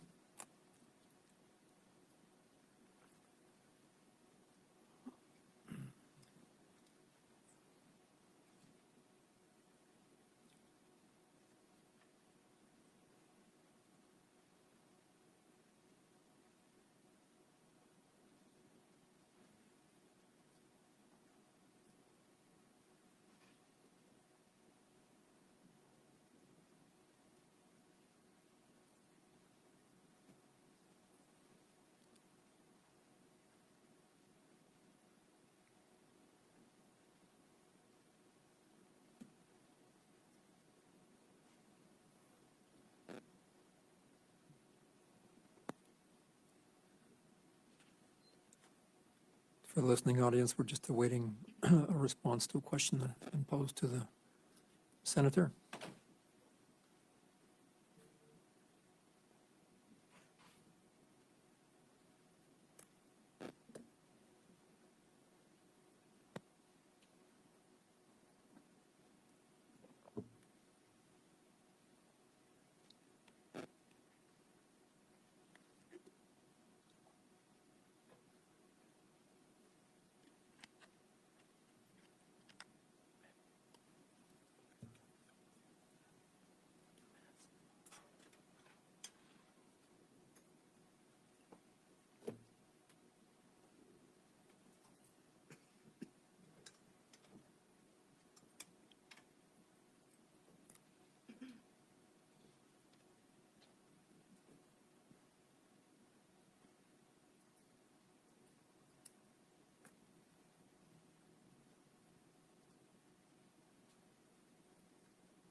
Senator Hodgson, whenever you're ready.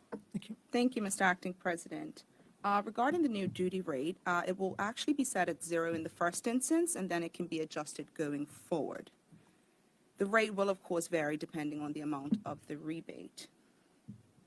The duty break is only in place to provide a relief to the fuel companies themselves. As we all know, the fuel companies are, for all intents and purposes, losing money by not being able to sell fuel at the rate that has been calculated. The rate rebates, will allow them to recoup the money that they would have lost because of the government's actions to keep the rates lower. The duty break, of course, has to be retroactive because we need to be able to calculate the amount of rebate that will be needed to provide, that will need to be provided, to the fuel companies themselves.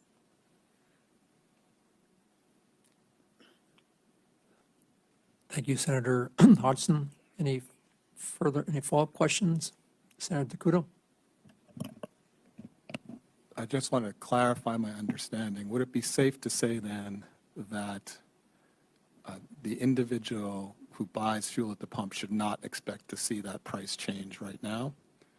And I was hoping for some estimate of the process by which they might consider how long to extend this, Mr. Acting President. Thank you. Senator DeCudo, thank you. Senator Hodgson? Sorry, I'm not quite sure I'm clear on Senator DeCudo's question. Perhaps you can repeat it? Thank you. I guess it was a two-part question. The first part is I wanted to clarify, I'm putting together parts of your prior answer, Senator. I believe the implications of your answer was that an individual or who buys fuel at the pump, at the service station down on East Broadway, for example, should not expect to see that price change as a result of this amendment. Thank you. Thank you, Senator DeCudo. Senator Simmons, Hodgson, sorry.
Senator Hodgson?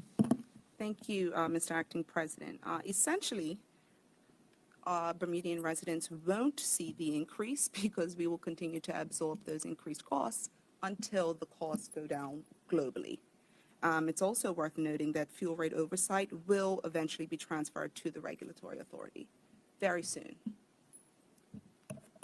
Thank you, Senator Hodgson. Any further questions from any senator? Senator DeCudo, last question. Yeah, thank you, Mr. Acting President. I appreciate the senator's comments on the government's plans, which I believe are not, that's not approved legislation yet, to put fuels into a regulatory environment. I didn't realize that those plans would also include the setting of the duty rate. So my specific question was, what would the criteria be that the government would use when to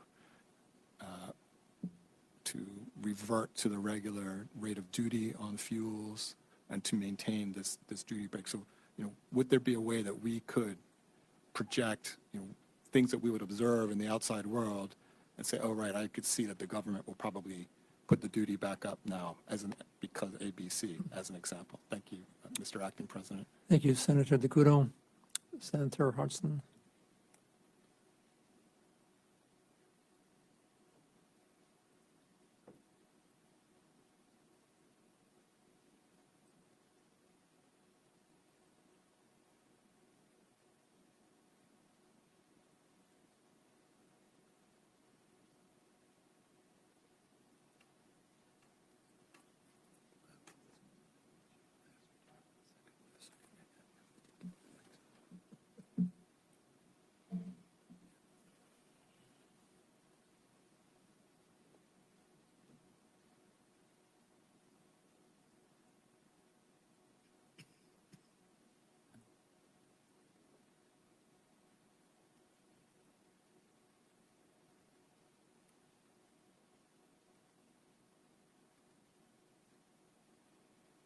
Senator Hudson?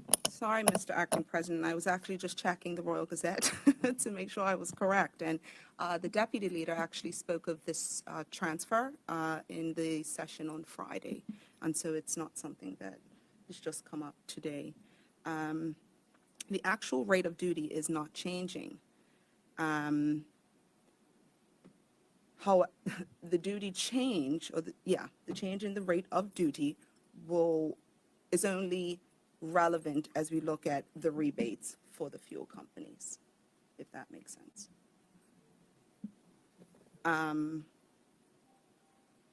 Yeah, I think that does satisfy your questions. Thank you, Senator Hodgson. Senator Smith? Yes, thank you, Mr. Acting President. I think the question that we're asking is, so what is the line that the fuel cost has to go to? Like, can we get a number that says when it goes to this number, the rebate will no longer be needed, and then we'll go back to the way business normally happens? Because really what most people in Bermuda are looking at is they think the cost of fuel, even presently with the freeze, is high.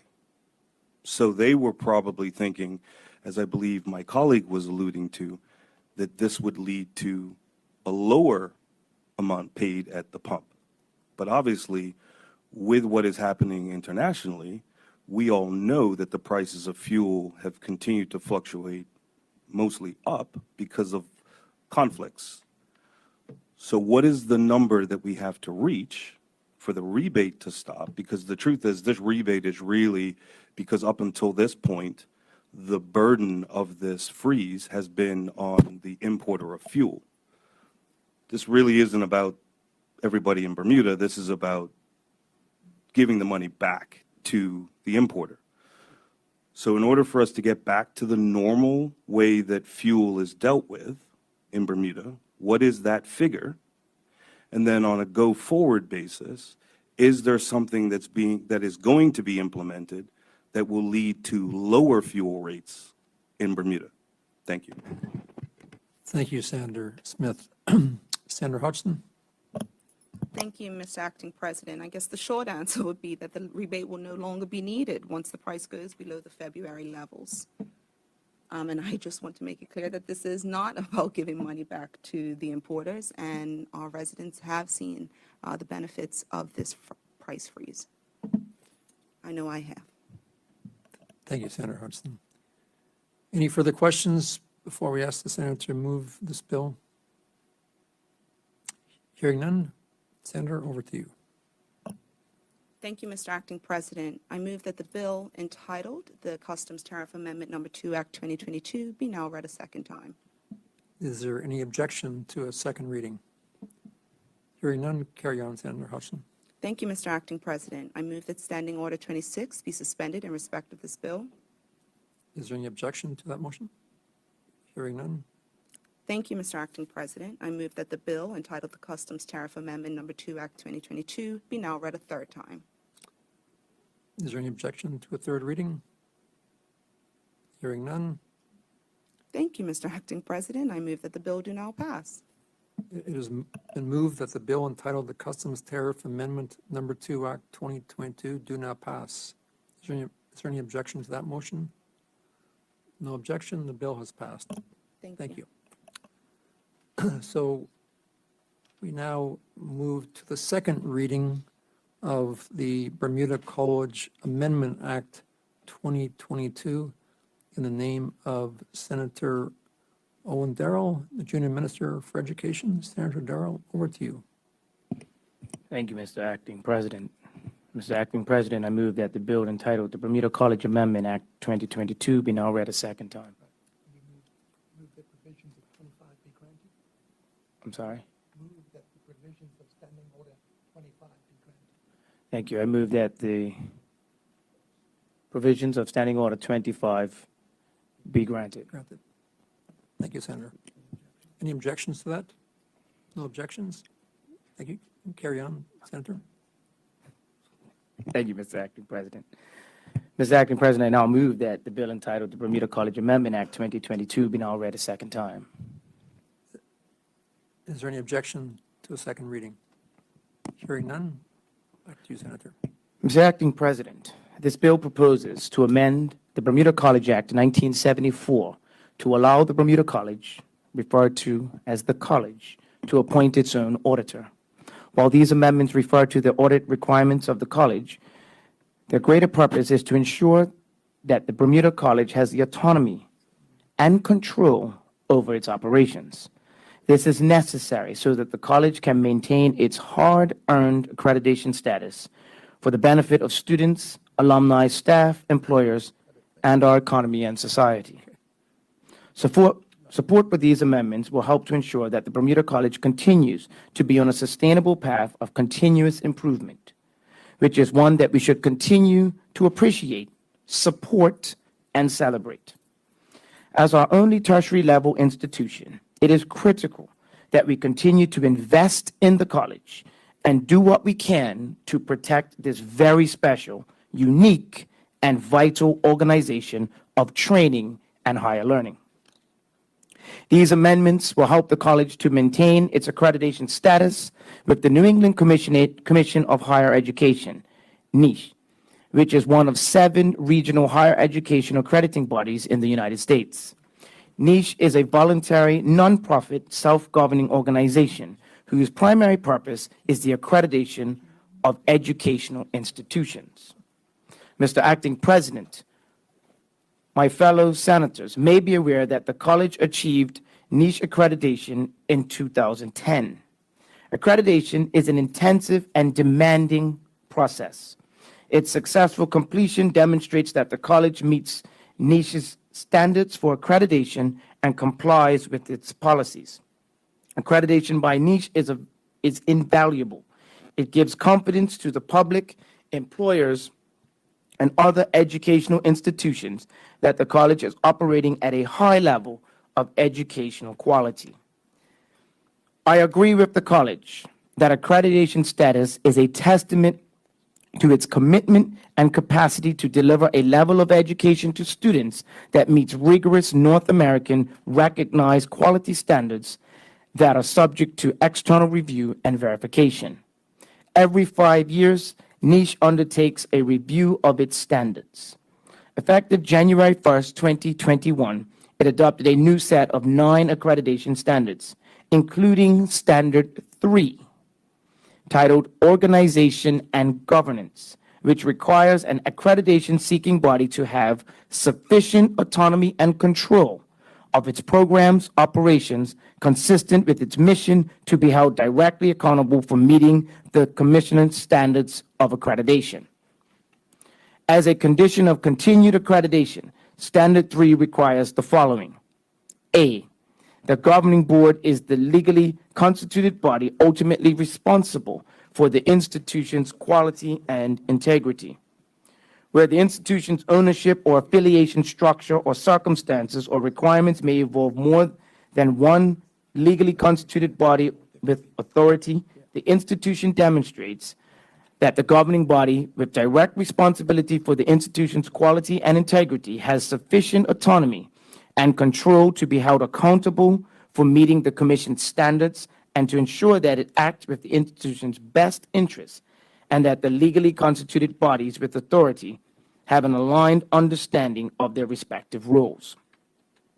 The college must comply with all accreditation standards, including Standard 7, institutional resources. That standard states the institution has sufficient human, financial, information, physical, and technological resources and capacity to support its mission. Through periodic evaluation, the institution demonstrates that its resources are sufficient to sustain its educational program's quality and support institutional improvement now and in the foreseeable future. Through verifiable internal and external evidence, the institution demonstrates its financial capacity to graduate its entering class. The institution ethnically administers its resource and assures effective system of enterprise risk management, regulatory compliance, internal controls, and contingency management. In addition to ensuring the integrity of its finance through prudent financial management and organization, as per Standard 7, audits must be completed in a timely fashion. I must reiterate that the proposed amendment is needed because the new accreditation standards introduced in 2021. The college must show that it has autonomy over its operations and must ensure that its audits are complete, on time, every time. Mr. Acting President, Senators may be aware of the historical challenges that the college experienced regarding the lack of timely completion of audits.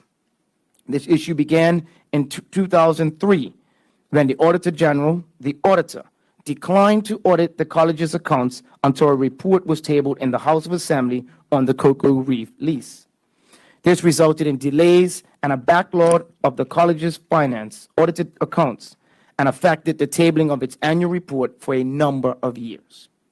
The college worked hard in this extremely difficult context, and I'm pleased that in recent years it is now up to date and remains in good standing with its audits. However, issues still remain that mean that it cannot fully meet NICH's revised accreditation standards. Due to the difficult effects of the COVID-19 in 2020, the college needed more time to prepare for that year's audit. However, this did not align with the schedule of the auditor. The college was advised by the Office of the Auditor General that this would cause a delay of several months and that the audit would not be completed until the spring of 2021. Understanding that extensive responsibilities and priorities of the Office of the Auditor, the college requested an appointment of an external auditor so that the audit could be completed within the usual time frame. As per her discretion, the Auditor General declined the request. Based on this recent situation and the historical challenges concerning its audits, the following quickly became apparent. The college does not have sufficient autonomy and control of its preparation of its audits. Therefore, it cannot be directly accountable for meeting NICH's standards, and it relates to the timely submission of its audited financial statements. Without these amendments, Mr. Acting President, the college is at risk of falling behind in its audits. This would put its accreditation status at risk, which would then have a negative implications and poor outcomes for Bermudians and our society. Therefore, it is critical that the college be granted the autonomy by these amendments to comply with its accreditation standards, which include sufficient independence to ensure that its audits are completed on time. Mr. Acting President, in correspondence to the college in April of this year, NICH welcomed its efforts to meet the required standards by developing a long-term resolution to ensure timely financial audits. The college is required to submit an annual report on finance and enrollment and demonstrate progress towards relevant standards in this regard. The next report is due to NICH on December 1st of this year and for consideration in spring of 2023. Prior to pursuing legislation, the college consulted with the auditor on its intention to seek an amendment to this legislation. The auditor was responsive to the invitation and indicated her disagreement with the proposals.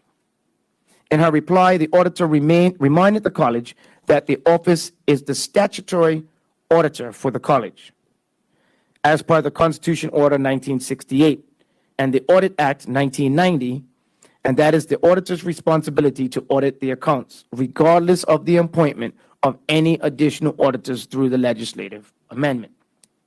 After considering whether there were any viable alternatives, and after consulting with the auditor, the Minister of Education determined that these amendments to be the best possible way forward.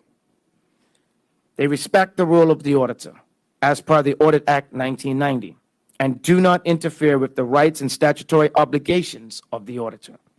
They simply empower the college to appoint its own auditor so that it has the autonomy it requires to maintain its hard-earned accreditation. The bill provides a role for the auditor as it requires the college to consult with the auditor before the college selects an external auditor. To ensure standards in the auditing process, any auditor appointed by the college must be entitled to practice as a public accountant under the Chartered Professional Accountants of Bermuda Act, 1973. The college will also ensure that a copy of the audited financial statement is provided to the auditor and will continue to work closely with the auditor in line with any and all requirements. Mr. Acting President, some senators may still wonder why these amendments are necessary. The answer can be found with the value that accreditation of the college brings to Bermuda and our people. Accreditation indicates that the college meets or exceeds minimum quality standards for educational institutions. It gives credibility to the programs for students, employers, and overseas educational institutions. According to the college, most employers prefer to hire job applicants with degrees or certificates from an accredited institution, and also look to see that employees have been educated at an accredited institution when making the decision about promotions within the firm. Accreditation status is often considered by employers who provide tuition assistance, reimbursement for those employees who desire or need to further their education. Accreditation helps to keep the college on a path of continuous improvement, and one that is externally and independently assessed. Accreditation is also a prerequisite for establishing transfer agreements with overseas educational institutions, which allow for the college graduates to transfer into their third or fourth year degree program, or to a second year of a 3-year degree program. And as Bermuda's only higher education institution, and as a 2-year institution, it is critical that students are able to transfer their earned credits to overseas educational institutions. In the United States and Canada, most Bermudians are international students and are often subject to out-of-state international fees. Transfer agreements mean that Bermudians can receive the first 2 years of education here at a local rate, which is more affordable than overseas colleges and universities. The college affords students the opportunity to grow and develop as post-secondary learners. It also opens up possibilities for further education offered overseas. Success at the college also attracts tuition assistance, scholarships to help support overseas study.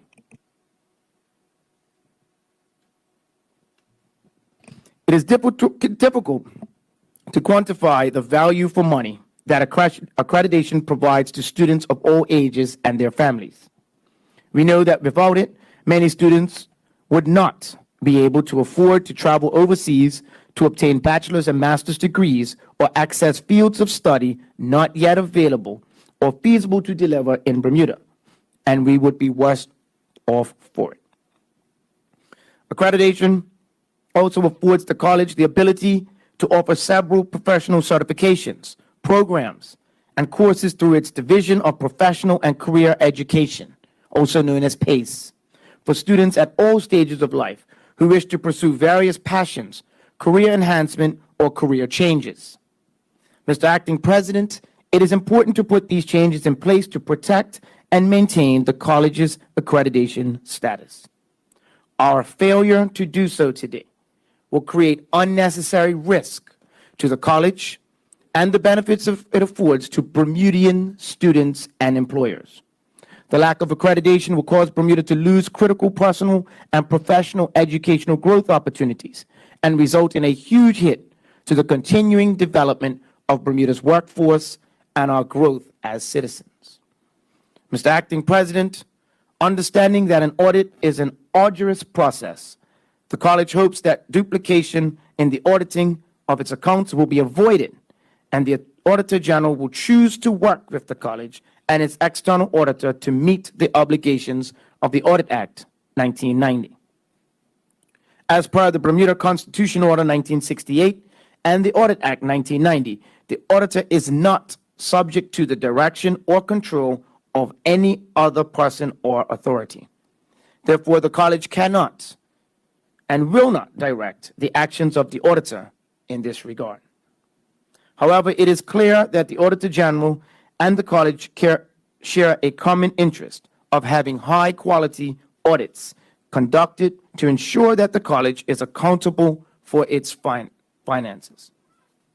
Mr. Acting President, as a body accredited by the niche, the college shares esteemed company with colleges and universities in the United States and internationally, all of whom meet the requirements of accreditation.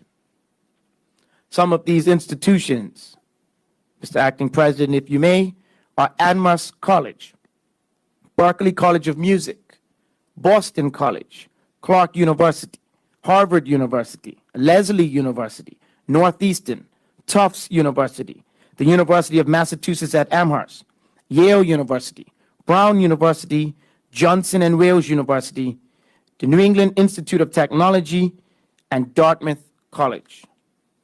Mr. Acting President, I welcome my Senate colleagues' support for these amendments and hope to ensure that the Bermuda College can maintain its accreditation status for the benefit of current, past, and future students, staff, and businesses of our economy and society. Thank you, Mr. Acting President. Thank you, Senator Darrow. Would any senator care to speak on this bill? Senator Smith? Thank you, Mr. Acting President.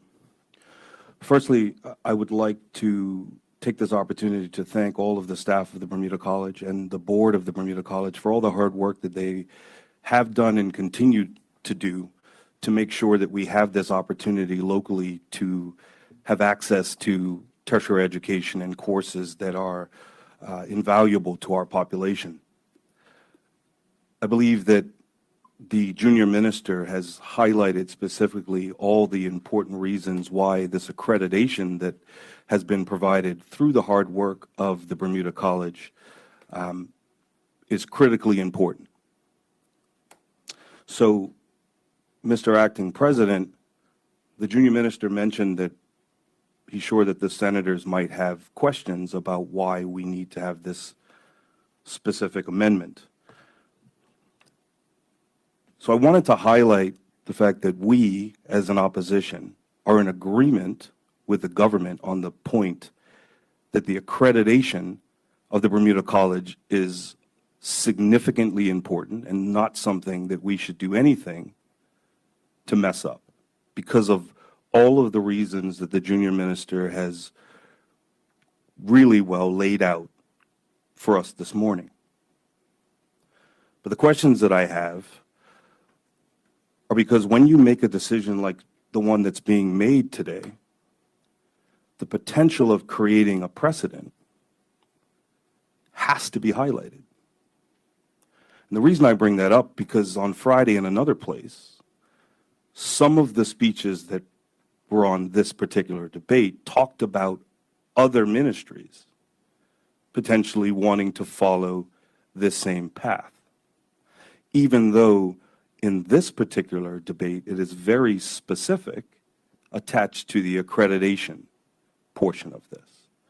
So I want to make sure that we are looking at this through the proper lens and understanding exactly how we got to today. So I have some questions that I'm hoping the junior minister will be able to answer that will give us clarity of how we got to today. So the junior minister referred to the changes that came into effect in January 2021 for the organization and governance. First of all, I also want to give specific thanks to the minister and his permanent secretary for giving us the opportunity as the opposition to go through this information and ask questions prior to the debate. It's much appreciated because it gives us an opportunity to see exactly what the presentation is and what they're trying to accomplish and why they're trying to accomplish it. But Mr. Acting President, within the meeting that we had with the minister, the specific words were that the Auditor General vehemently disagreed with this change. Those were the words we were told. For that reason, I think that it's important that we take a pause to find out exactly how we got here. So this change to what was necessary for the accreditation happens. And we looked and seen the information that's been provided. And the specific words that were used were autonomy. So my first question is, did the Bermuda College specifically ask the accreditation niche whether having the Auditor General be in charge of our audits was necessary for them to move to a private auditor in order for us to continue to have our accreditation? Because if that was the specific request by niche, then I think everybody here understands how we got here. But so far in the presentation today, the presentation that we had with the minister and the presentation that happened in another place, we haven't heard that specific, that question was asked, and niche specifically said, you no longer can have your audits by the Auditor General, you have to have them by an independent auditor, because that is what we require to show autonomy. So I'm now going to go back to the specific cases that were brought forward by the junior minister when he laid out the reason why we're here today. So specifically, he went back to there were delays that were caused because there was a lease agreement with Cocoa Reef that the Auditor General needed to have resolved. So my first question to the junior minister is, my second question to the junior minister is, would a private auditor have requested similar information from the college to have that specific piece resolved, which would have caused the exact same issue that the Auditor General put forward? And the reason I ask that is because what we are trying to do today seems very specific. Is it going to fix the problems that we've seen in the past? Because as I said, we agree, I believe everybody in the Senate chamber agrees that the accreditation is important. We don't want to have something that happens that messes up the accreditation. But if the same issue would have happened under the private auditor, then this change isn't fixing it. So, Mr. Acting President, I then move forward to what happened in the COVID year, where the financials of the college were late. And because they were late, the college asked specifically if they could have the audit done because of the accreditation issues. So my next question is there a specific date that the Auditor General expects to have financials in by? And if that is the case, would a private auditor expect a specific date also? Because if the problem was that the financials were late, changing the auditor doesn't fix the problem. So now I have these questions. Has the Auditor General ever used a private firm to do the audit on the Bermuda College? Can the junior minister let us know the approximate cost of doing an audit on the Bermuda College? And knowing that the potential now is that after this amendment, the Bermuda College will be audited by the private auditor, and then potentially also get audited by the Auditor General, who obviously is not happy with this change in the process. So,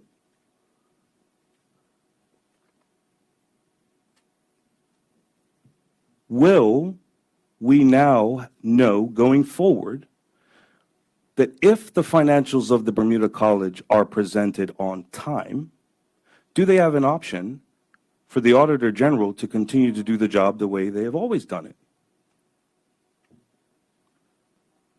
And if the answer is no, what we've done is create this double work to fix a problem that seems to be more about not having the information at the time that it was necessary.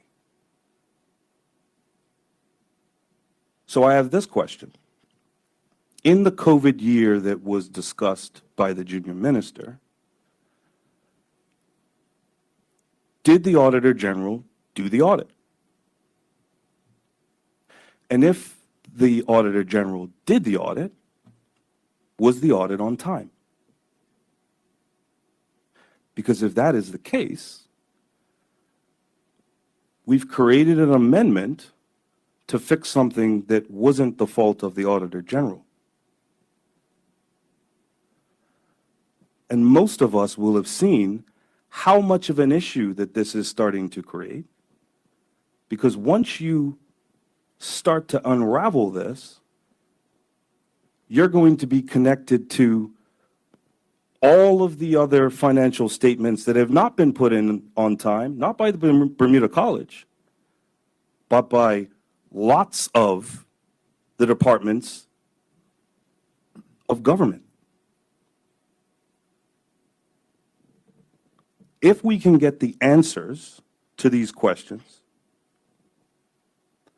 I think it will be helpful for us to understand how we got here, and then understand whether the change that is being proposed in front of us will actually fix the problem, or in the future, financial statements are late, they're given to a private firm who then says, sorry, we can't do the audit on that timeline, which in essence is what the Auditor General said.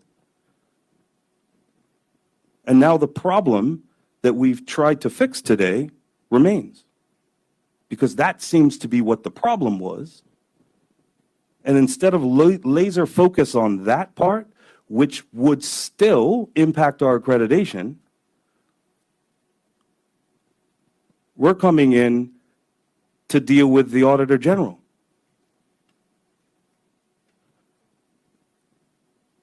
I have a final question before I allow others to speak to this. When you have this kind of issue, did the Minister of Education have an opportunity to sit down with the Auditor General and discuss this very important topic because of the implications of affecting the accreditation of the Bermuda College? Because if the Bermuda College is looking at this and saying, well, we don't want to be in this specific situation again, and as I've said, presently it looks like that was late financials as opposed to the Auditor General's fault. Was there a discussion that could have come to a solution before we ended up with an amendment in front of us today? Because understand, after today, this decision is followed, and we start to pull this thread, and we hear what we heard last Friday in another place, we're not going to be able to put the genie back in the bottle. And although on this particular deal, it seems that we're doing everything we can to help the accreditation, I'm going to tell you that I listened to 90% about the accreditation and how important it is to the country, but very little about this particular amendment. And this particular amendment may have ramifications for the future of Bermuda that were unintended when we were making this decision today. So it's important that we get the answers to the questions that I've asked so that we understand how we got here and where we're going. Thank you, Mr. Acting President. Thank you, Sandra Smith. So to be clear, can you just repeat the questions? There was a lot there that you went through, so I think it'd be helpful for all if we could hear the specific questions. I will try to do that, Mr. Acting President. So did the Bermuda College specifically ask Niche whether it was necessary for them to take the audit from the Auditor General and give it to a private audit firm in order for them to reach the autonomy that is necessary? On the Cocoa Reef situation, the independent auditor, would an independent auditor have asked the same questions that the Auditor General asked, which caused the delays? During COVID, the financial statements were late. Because they were late, that's what triggered this issue that we're discussing today. So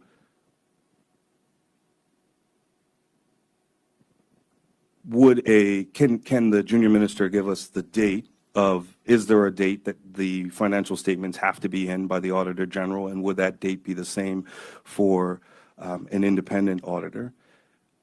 Because if that is the case, late financials would cause the same problem regardless. In that COVID year, did the Auditor General do the audit? And if so, did the Auditor General get the audit in on time? Because once again, if that is the case, then we are making an amendment when the problem we're discussing that triggered it didn't actually happen. Do we have an approximate cost of an audit? And knowing that the Auditor General will have to have potentially a secondary audit, does that mean that we're doubling that price tag to the taxpayers of Bermuda? Did the minister speak directly to the Auditor General to try to fix this situation before we got to this point?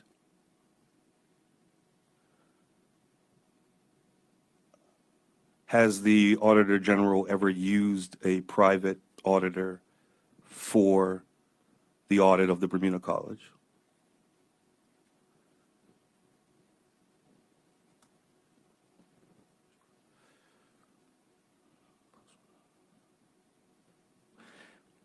And will it be possible for the Auditor General to do the audit after this date if financials are in early, the way they need to be, everything's there? Would it be possible for the Auditor General to continue to do business as usual, or does this remove that?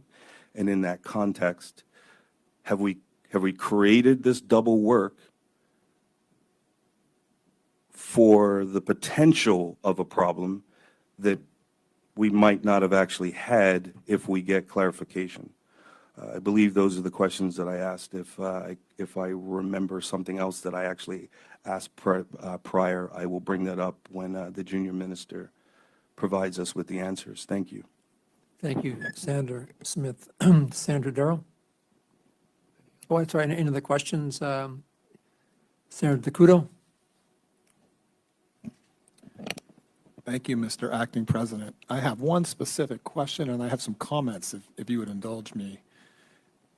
I guess, I mean, really, what can I do on the back of my colleagues' questions? But I do have a very specific question, which is, did the college or the government ever consider solutions such as applying further resources, money, staff, things like that, to ensure all the relevant preconditions for the audit, such as delivery of financial statements, were met prior to this solution that has been, well, this purported solution that has been put in front of us? So I'm going to put that question out there, and I'll proceed on to my comments, if you don't mind, Mr. Acting President. I'm probably going to say a lot of the things that my colleague has said, but maybe say them in a different way or provide some context for our listening audience. First of all, the college is an incredibly valuable role for Bermuda, and I wanted to echo my colleague's comments and the senator across on the other side there, his comments about the importance of this college and how it plays a role in providing a variety of pathways for people to develop themselves, to achieve their educational goals and their professions. In fact, I even used to teach a class at the college a long time ago. So, I can appreciate what that class meant for the people who were coming, after work to try and increase their learning or build out their professional skills.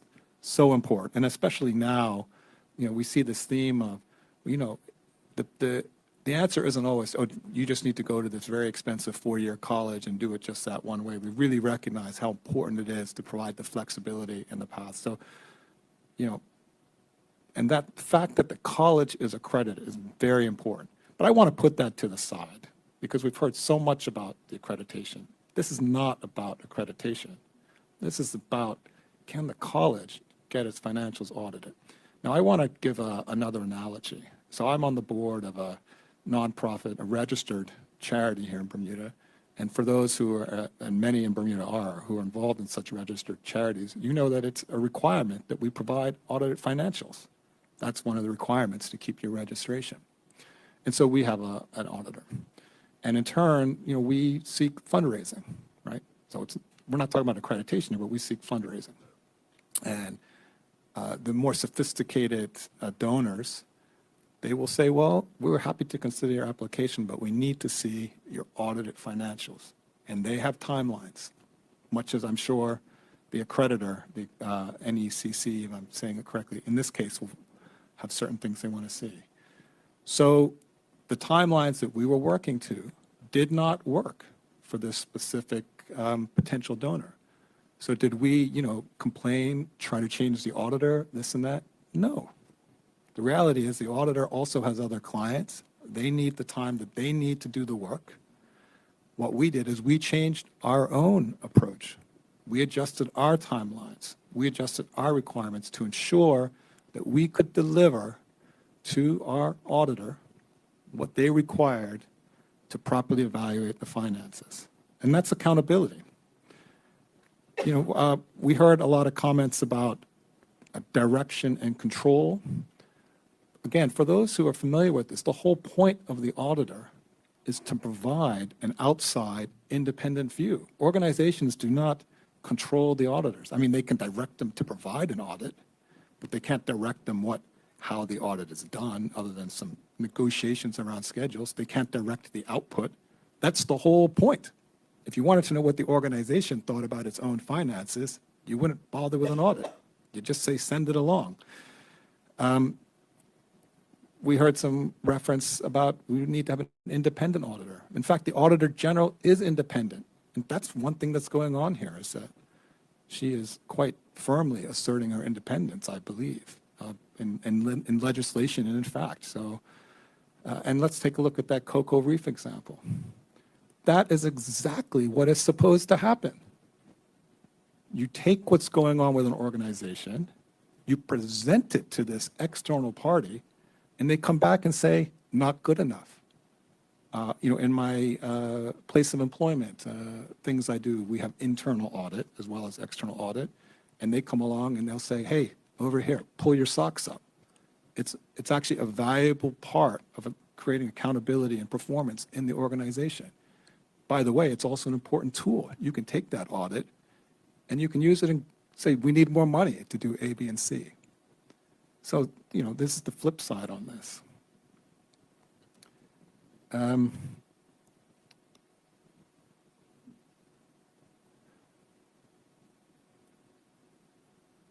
guess I would echo a question. I might say it a different way. Did the NECC communicate any specific concerns about the use of the Auditor General, other than the fact the audits might not have been getting done in time?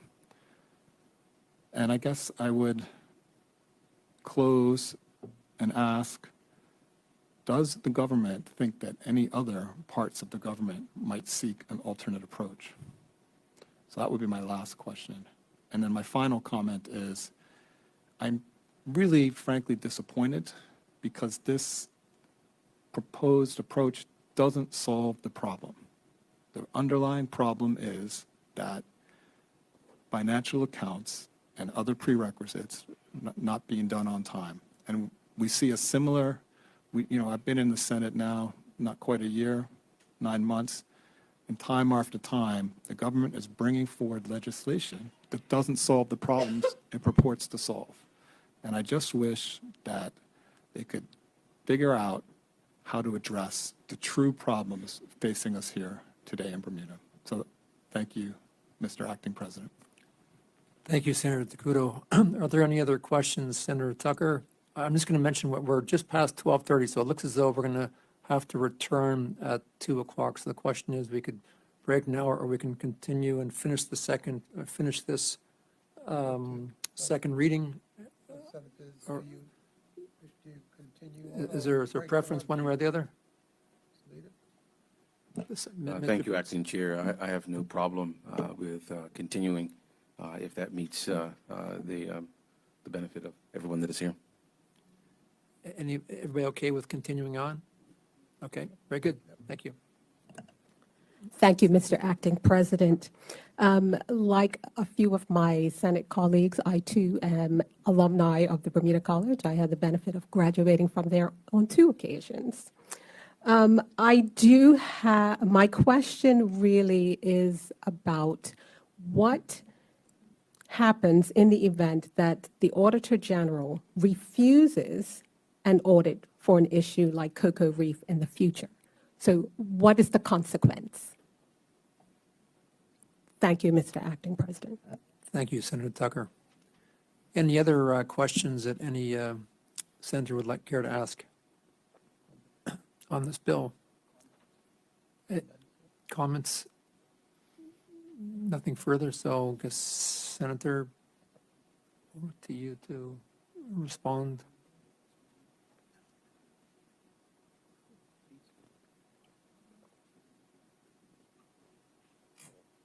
Thank you, Mr. Acting President. I'll first go by, and I'm sorry, I was listening, so I did not get to get all of Senator Smith's questions down, but I did manage to get a lot of the answers. So one of the questions he asked was about an external auditor, and an external auditor can be more flexible than the Auditor General. More choices equal more flexibility. Now the answer to a question he asked,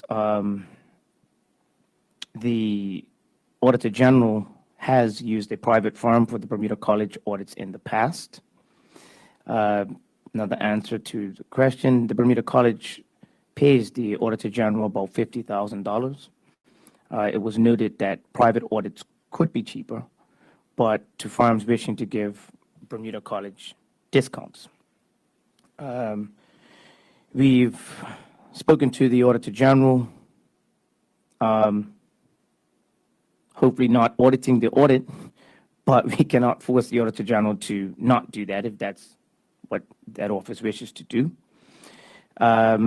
Another question you asked was the request for autonomy is responsibility of the college, and they have come up with a solution. The solution was to be able to go to an external firm after seeking solutions, after talking to the Auditor General's office. The Auditor General did in 2020 audit, but it was 6 months late. It would have been much faster with an external auditor. Audits are required to be submitted by June. I guess the question was, did the minister sit with the Auditor General? The college actually did the consultation with the Auditor General, and the board then reports to the minister. The Auditor General said that accreditation could be looked at. The auditor's discretion does not provide any autonomy that is required by niche. Based on the Audit Act, the auditor is not directed by anyone, which I did say in my brief. On to some of the questions by Senator Takuto. He asked about more resources to the auditor. Answer to that is that more resources do not necessarily mean autonomy for the Bermuda College, which they are seeking. Senator DeCudo asks, can we just adjust our timelines? The Bermuda College accreditation is subject to the requirements of niche, which is what my entire brief was pretty much about.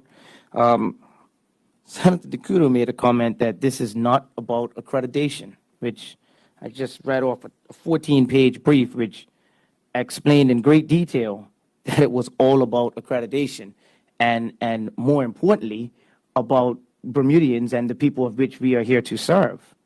So I would say that he's absolutely wrong that this is not about accreditation. It is, and our accreditation can be declined. I have to state that again, if we cannot satisfy niche's standards. Senator DeCudo wants to go back and speak about a cocoa reef lease. The Bermuda College cannot submit a lease to the House of Assembly. This proves the point about needing autonomy around the audits. Senator DeCudo asks, will other government departments seek the same approach? This amendment that we are talking about today in the Senate is specifically about the Bermuda College and the importance of our people in Bermuda that are seeking degrees and certifications from the Bermuda College. And I will not and cannot speak of the future of what other departments will do. Again, sounds like some individuals have been reading and listening to news that has nothing to do with this amendment. Senator DeCudo, again, I will say in my words, Mr. Acting President, gives another reckless statement when he says that this amendment does not solve anything. Point of order, What Mr. is your point of order, Senator DeCudo? It's impugning improper motives. It's reckless, Mr. Acting President. Okay, I think Quite simply, that's what it is. point made. Okay, we can move on. Thank you. Thank you. This bill is solving the problem that is specifically about accreditation. And we can sit here through lunch, after lunch, and into dinner if we like, Mr. Acting President, and we can get into all the nuances about what happened in the past and get into all the media statements that we've heard about who's upset by this possible amendment and what it means and all of the other jargon that, quite frankly, the people that the Progressive Labor Party represents won't understand and don't care about. What they do care about, Mr. Acting President, is that if this amendment does not go through, it is a real risk that the accreditation of the Bermuda College does not get reappointed.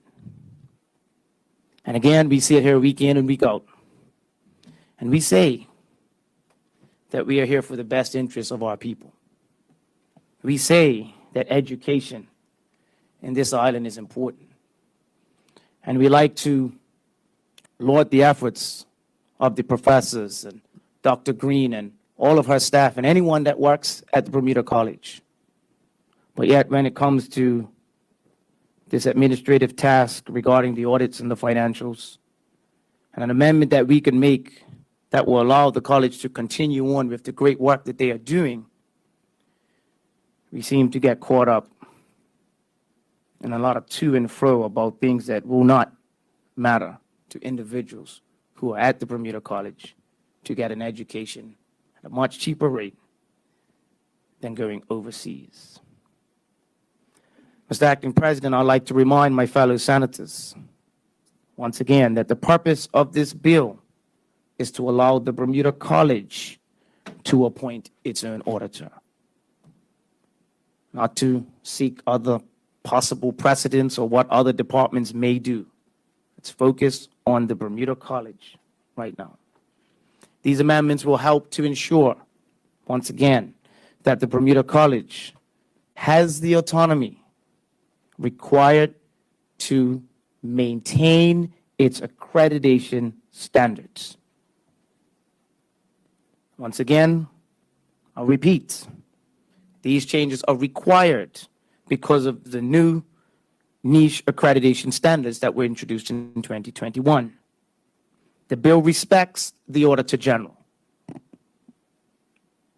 So any talk that we are not respecting the Auditor General and her rule can be further from the truth. We are trying to solve a different problem. It respects the Auditor General and the Audit Act of 1990. It involves the Auditor General by requiring consultation before an external auditor can be appointed. And it requires the audited financial accounts to be provided to the auditor. As the Auditor General and the college share the common interest of high-quality audits performed, it is my hope that the auditor will work with the college to avoid any duplication. Again, for clarity, for those that may have missed it, the key purpose of this amendment that we have in front of you today, Mr. Acting President, is to help to protect the future sustainability and accreditation of the Bermuda College. Thank you, Mr. Acting President. Thank you, Senator Darrell. Senator Tucker, was your question answered? Okay, I think there was one question that Senator Tucker asked at the end. Maybe you could ask that question again, Senator Tucker. Yes, so, yes, I did ask a question, Mr. Acting President. And the question really was about if there is a conflict, the Auditor General will be consulted.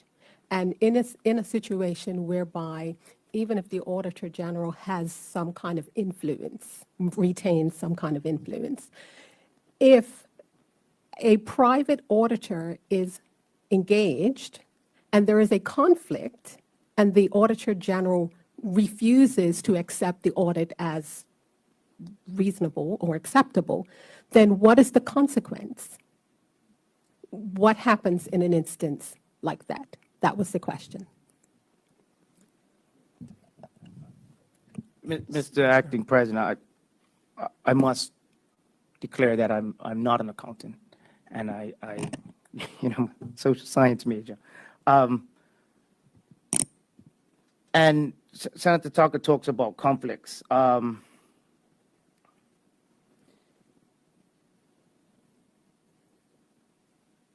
Give me a second.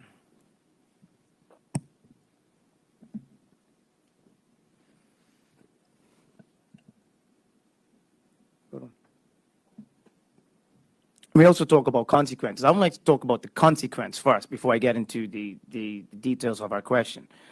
The consequence of us not passing this amendment is that the Bermuda College could possibly lose accreditation status. And I'd like the One Bermuda Alliance and my other Senate colleagues to really think about that for a moment, about the consequence of our only tertiary education institution losing accreditation because we as senators could not approve an amendment that will make a process of keeping that accreditation easier. To Senator Tucker's question, the consequence is that the auditor can conduct her own audit. However, the amendment speaks to the external firm being by registered in Bermuda Chartered Professional Accountants Act of 1973. So I'm sure any conflicts that will come up will be discussed when the Auditor General meets with the external auditor beforehand. Thank you, Mr. Acting President. Thank you, Senator Darrell. Before we ask you to move the bill, are there any further questions? I think Senator Dakuda had his hand up first. Senator Smith. Thank you, Mr. Acting President. I don't believe the following question that I had was answered, which was, has there been specific feedback from the NECC as to the suitability of the auditor, of the accreditor, if I got that name wrong, as to the suitability of the Auditor General from their perspective as the accreditor, or have they raised any other specific concerns with respect to that audit arrangement? Thank you. Thank you, Senator Dakuda. Senator Smith, did you have one more? Yes, thank you, Mr. Acting President. So my first question, which was my most specific one, I don't believe was answered, which is, at the heart of this entire debate is, and the junior minister's repeated it several times in his answers, that the accreditation is on the line, and the chances of the accreditation being removed is because of this specific debate that we're having right now. Have we specifically asked the accreditation group, niche, whether it is necessary for the Bermuda College to remove the Auditor General and replace her with a private audit firm? The reason that question is fundamental because we are making an amendment based off of the thought that that's what's necessary for autonomy. That's literally what they said over and over again in this debate. Okay, so I think we have, thank you, Senator Smith. So I think we have two final questions. Senator Darrell. Thank you, Mr. Acting President. I wish that my Senate friend, Mr. Smith, would get passionate like that about education in Bermuda and Bermuda College possibly losing their accreditation. Let's move on, Mr. Senator Darrell. Answer two questions, please. To answer Senator Decuda's question, suitable feedback, no. They set the standard. Niche sets the standard. And it's up to the Bermuda College to determine the best way to meet these standards, which is why we've come with this amendment this morning. Niche is not familiar with Bermuda legislation. Why would they be? But they do know what autonomy looks like. And did we ask Niche about removing the auditor? First of all, I do not accept the premise of that question.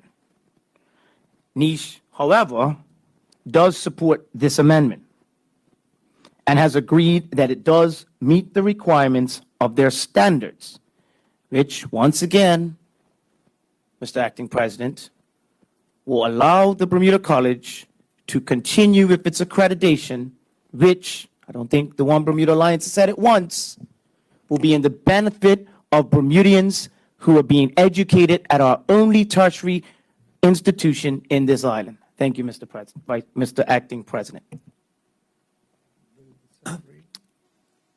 Sorry. Move the second. Yeah, Senator, yes, you can move to the second reading. Thank you, Mr. Acting President. Mr. Acting President, I now move that the bill.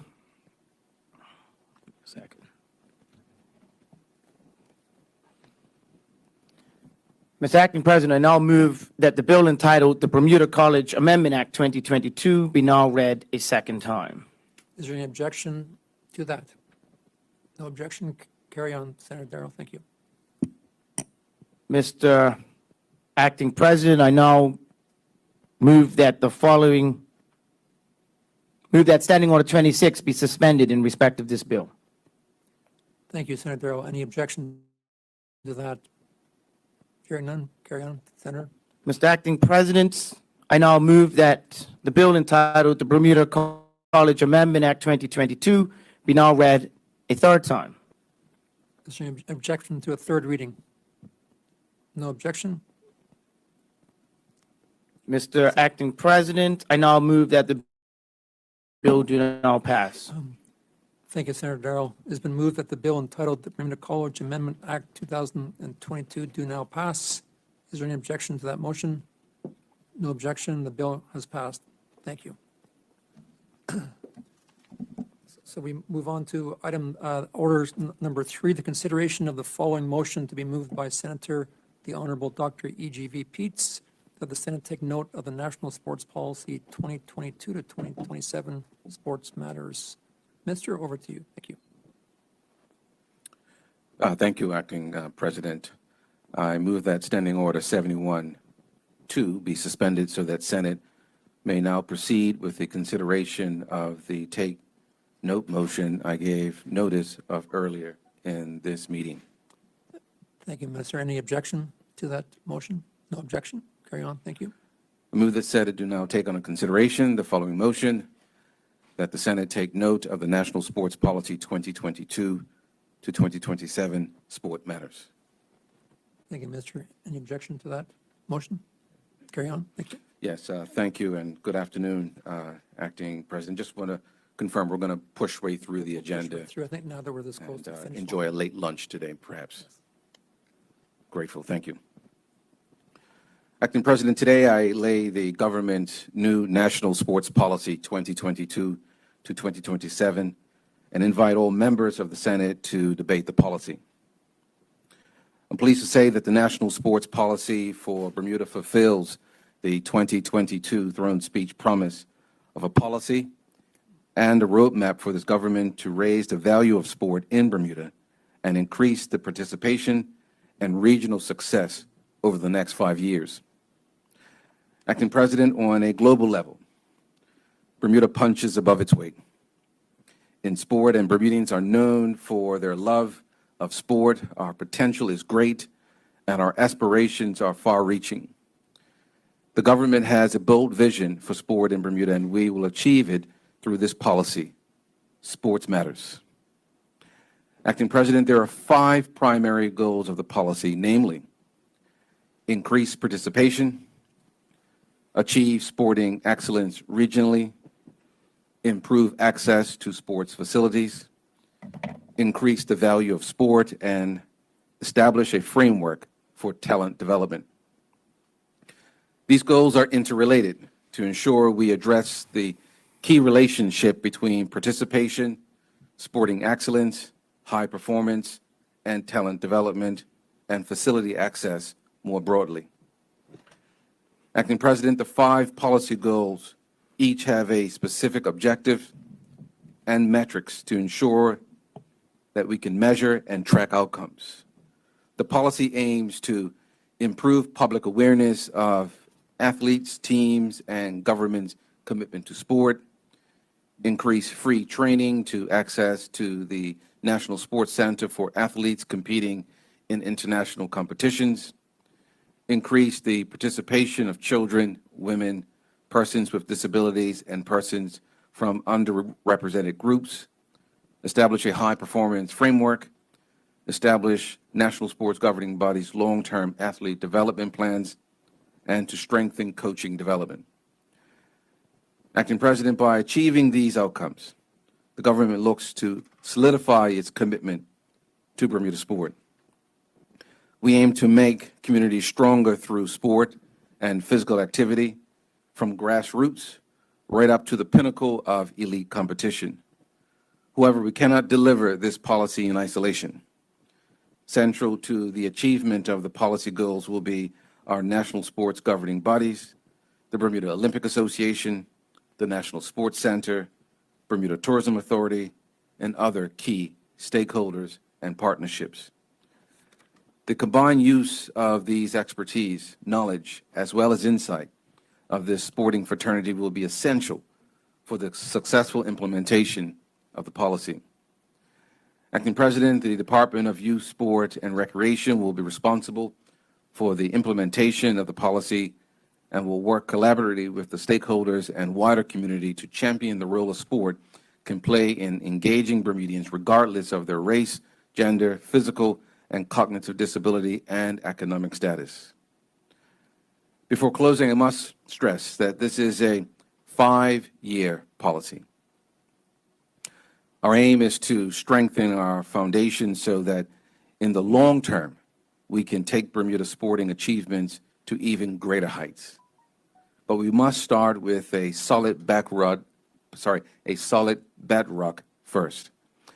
I believe the sports policy achieves this and will set a springboard for the future years to yield even further success. And I certainly, Acting President, would like to thank the dedicated staff at Youth, Sport, and Recreation. I want to personally thank all of our NSGBs and others who had a part in the creation of this sports policy regarding their stakeholder input. Without them, we would not have this policy here today. So thank you, Acting President. That concludes my presentation on the Sports Policy 2022 Sports Matters. Thank you, Mr. Peets. Would any senator care to speak on this motion? Senator Smith? Thank you, Mr. Acting President. So firstly, I'd like to thank the minister for bringing this policy here for us to debate after having the opportunity to read over it over the last week and a bit. Firstly, I'm really excited as somebody who's involved with sport and has been involved with sport for an extended period of time, because sport doesn't normally get highlighted the way this opportunity that we've given today is. We should highlight sport. Within the information that's provided in this policy document, it speaks specifically to the really important lessons that can be taught through sport and what impact being involved with sports can have on a young person's life, and in many cases, throughout your life. So, Mr. Acting President, I want to start my chat with everybody today on this specific important topic based on my experience within sport. And I know that a lot of us would have started our sport journey in primary school. We would have been involved with what happened in physical education. Your exposure to multiple sports would have happened at that time. And then you had the opportunity to maybe participate in certain teams or certain sports that were available through the education system. And then within private entities that regulate sport in our country. I remember clearly as a young boy in Bermuda, I went to Port Royal School, participating in a sports day and showing some ability as an athlete, and seeing the pride in my parents that you were able to show your athletic prowess in front of family and friends. That followed a conversation with my father about being involved in a sport. He wasn't specific about what sport. He just said, you will participate in some sport. And then we went about a journey to find out what sport that would be. I participated in junior golf. I participated in junior tennis. I took karate classes. I went to training at the time it was the national track, because of what I had been able to do in primary school. And as you're going through that journey, you start to figure out, what are you good at? What are you not good at?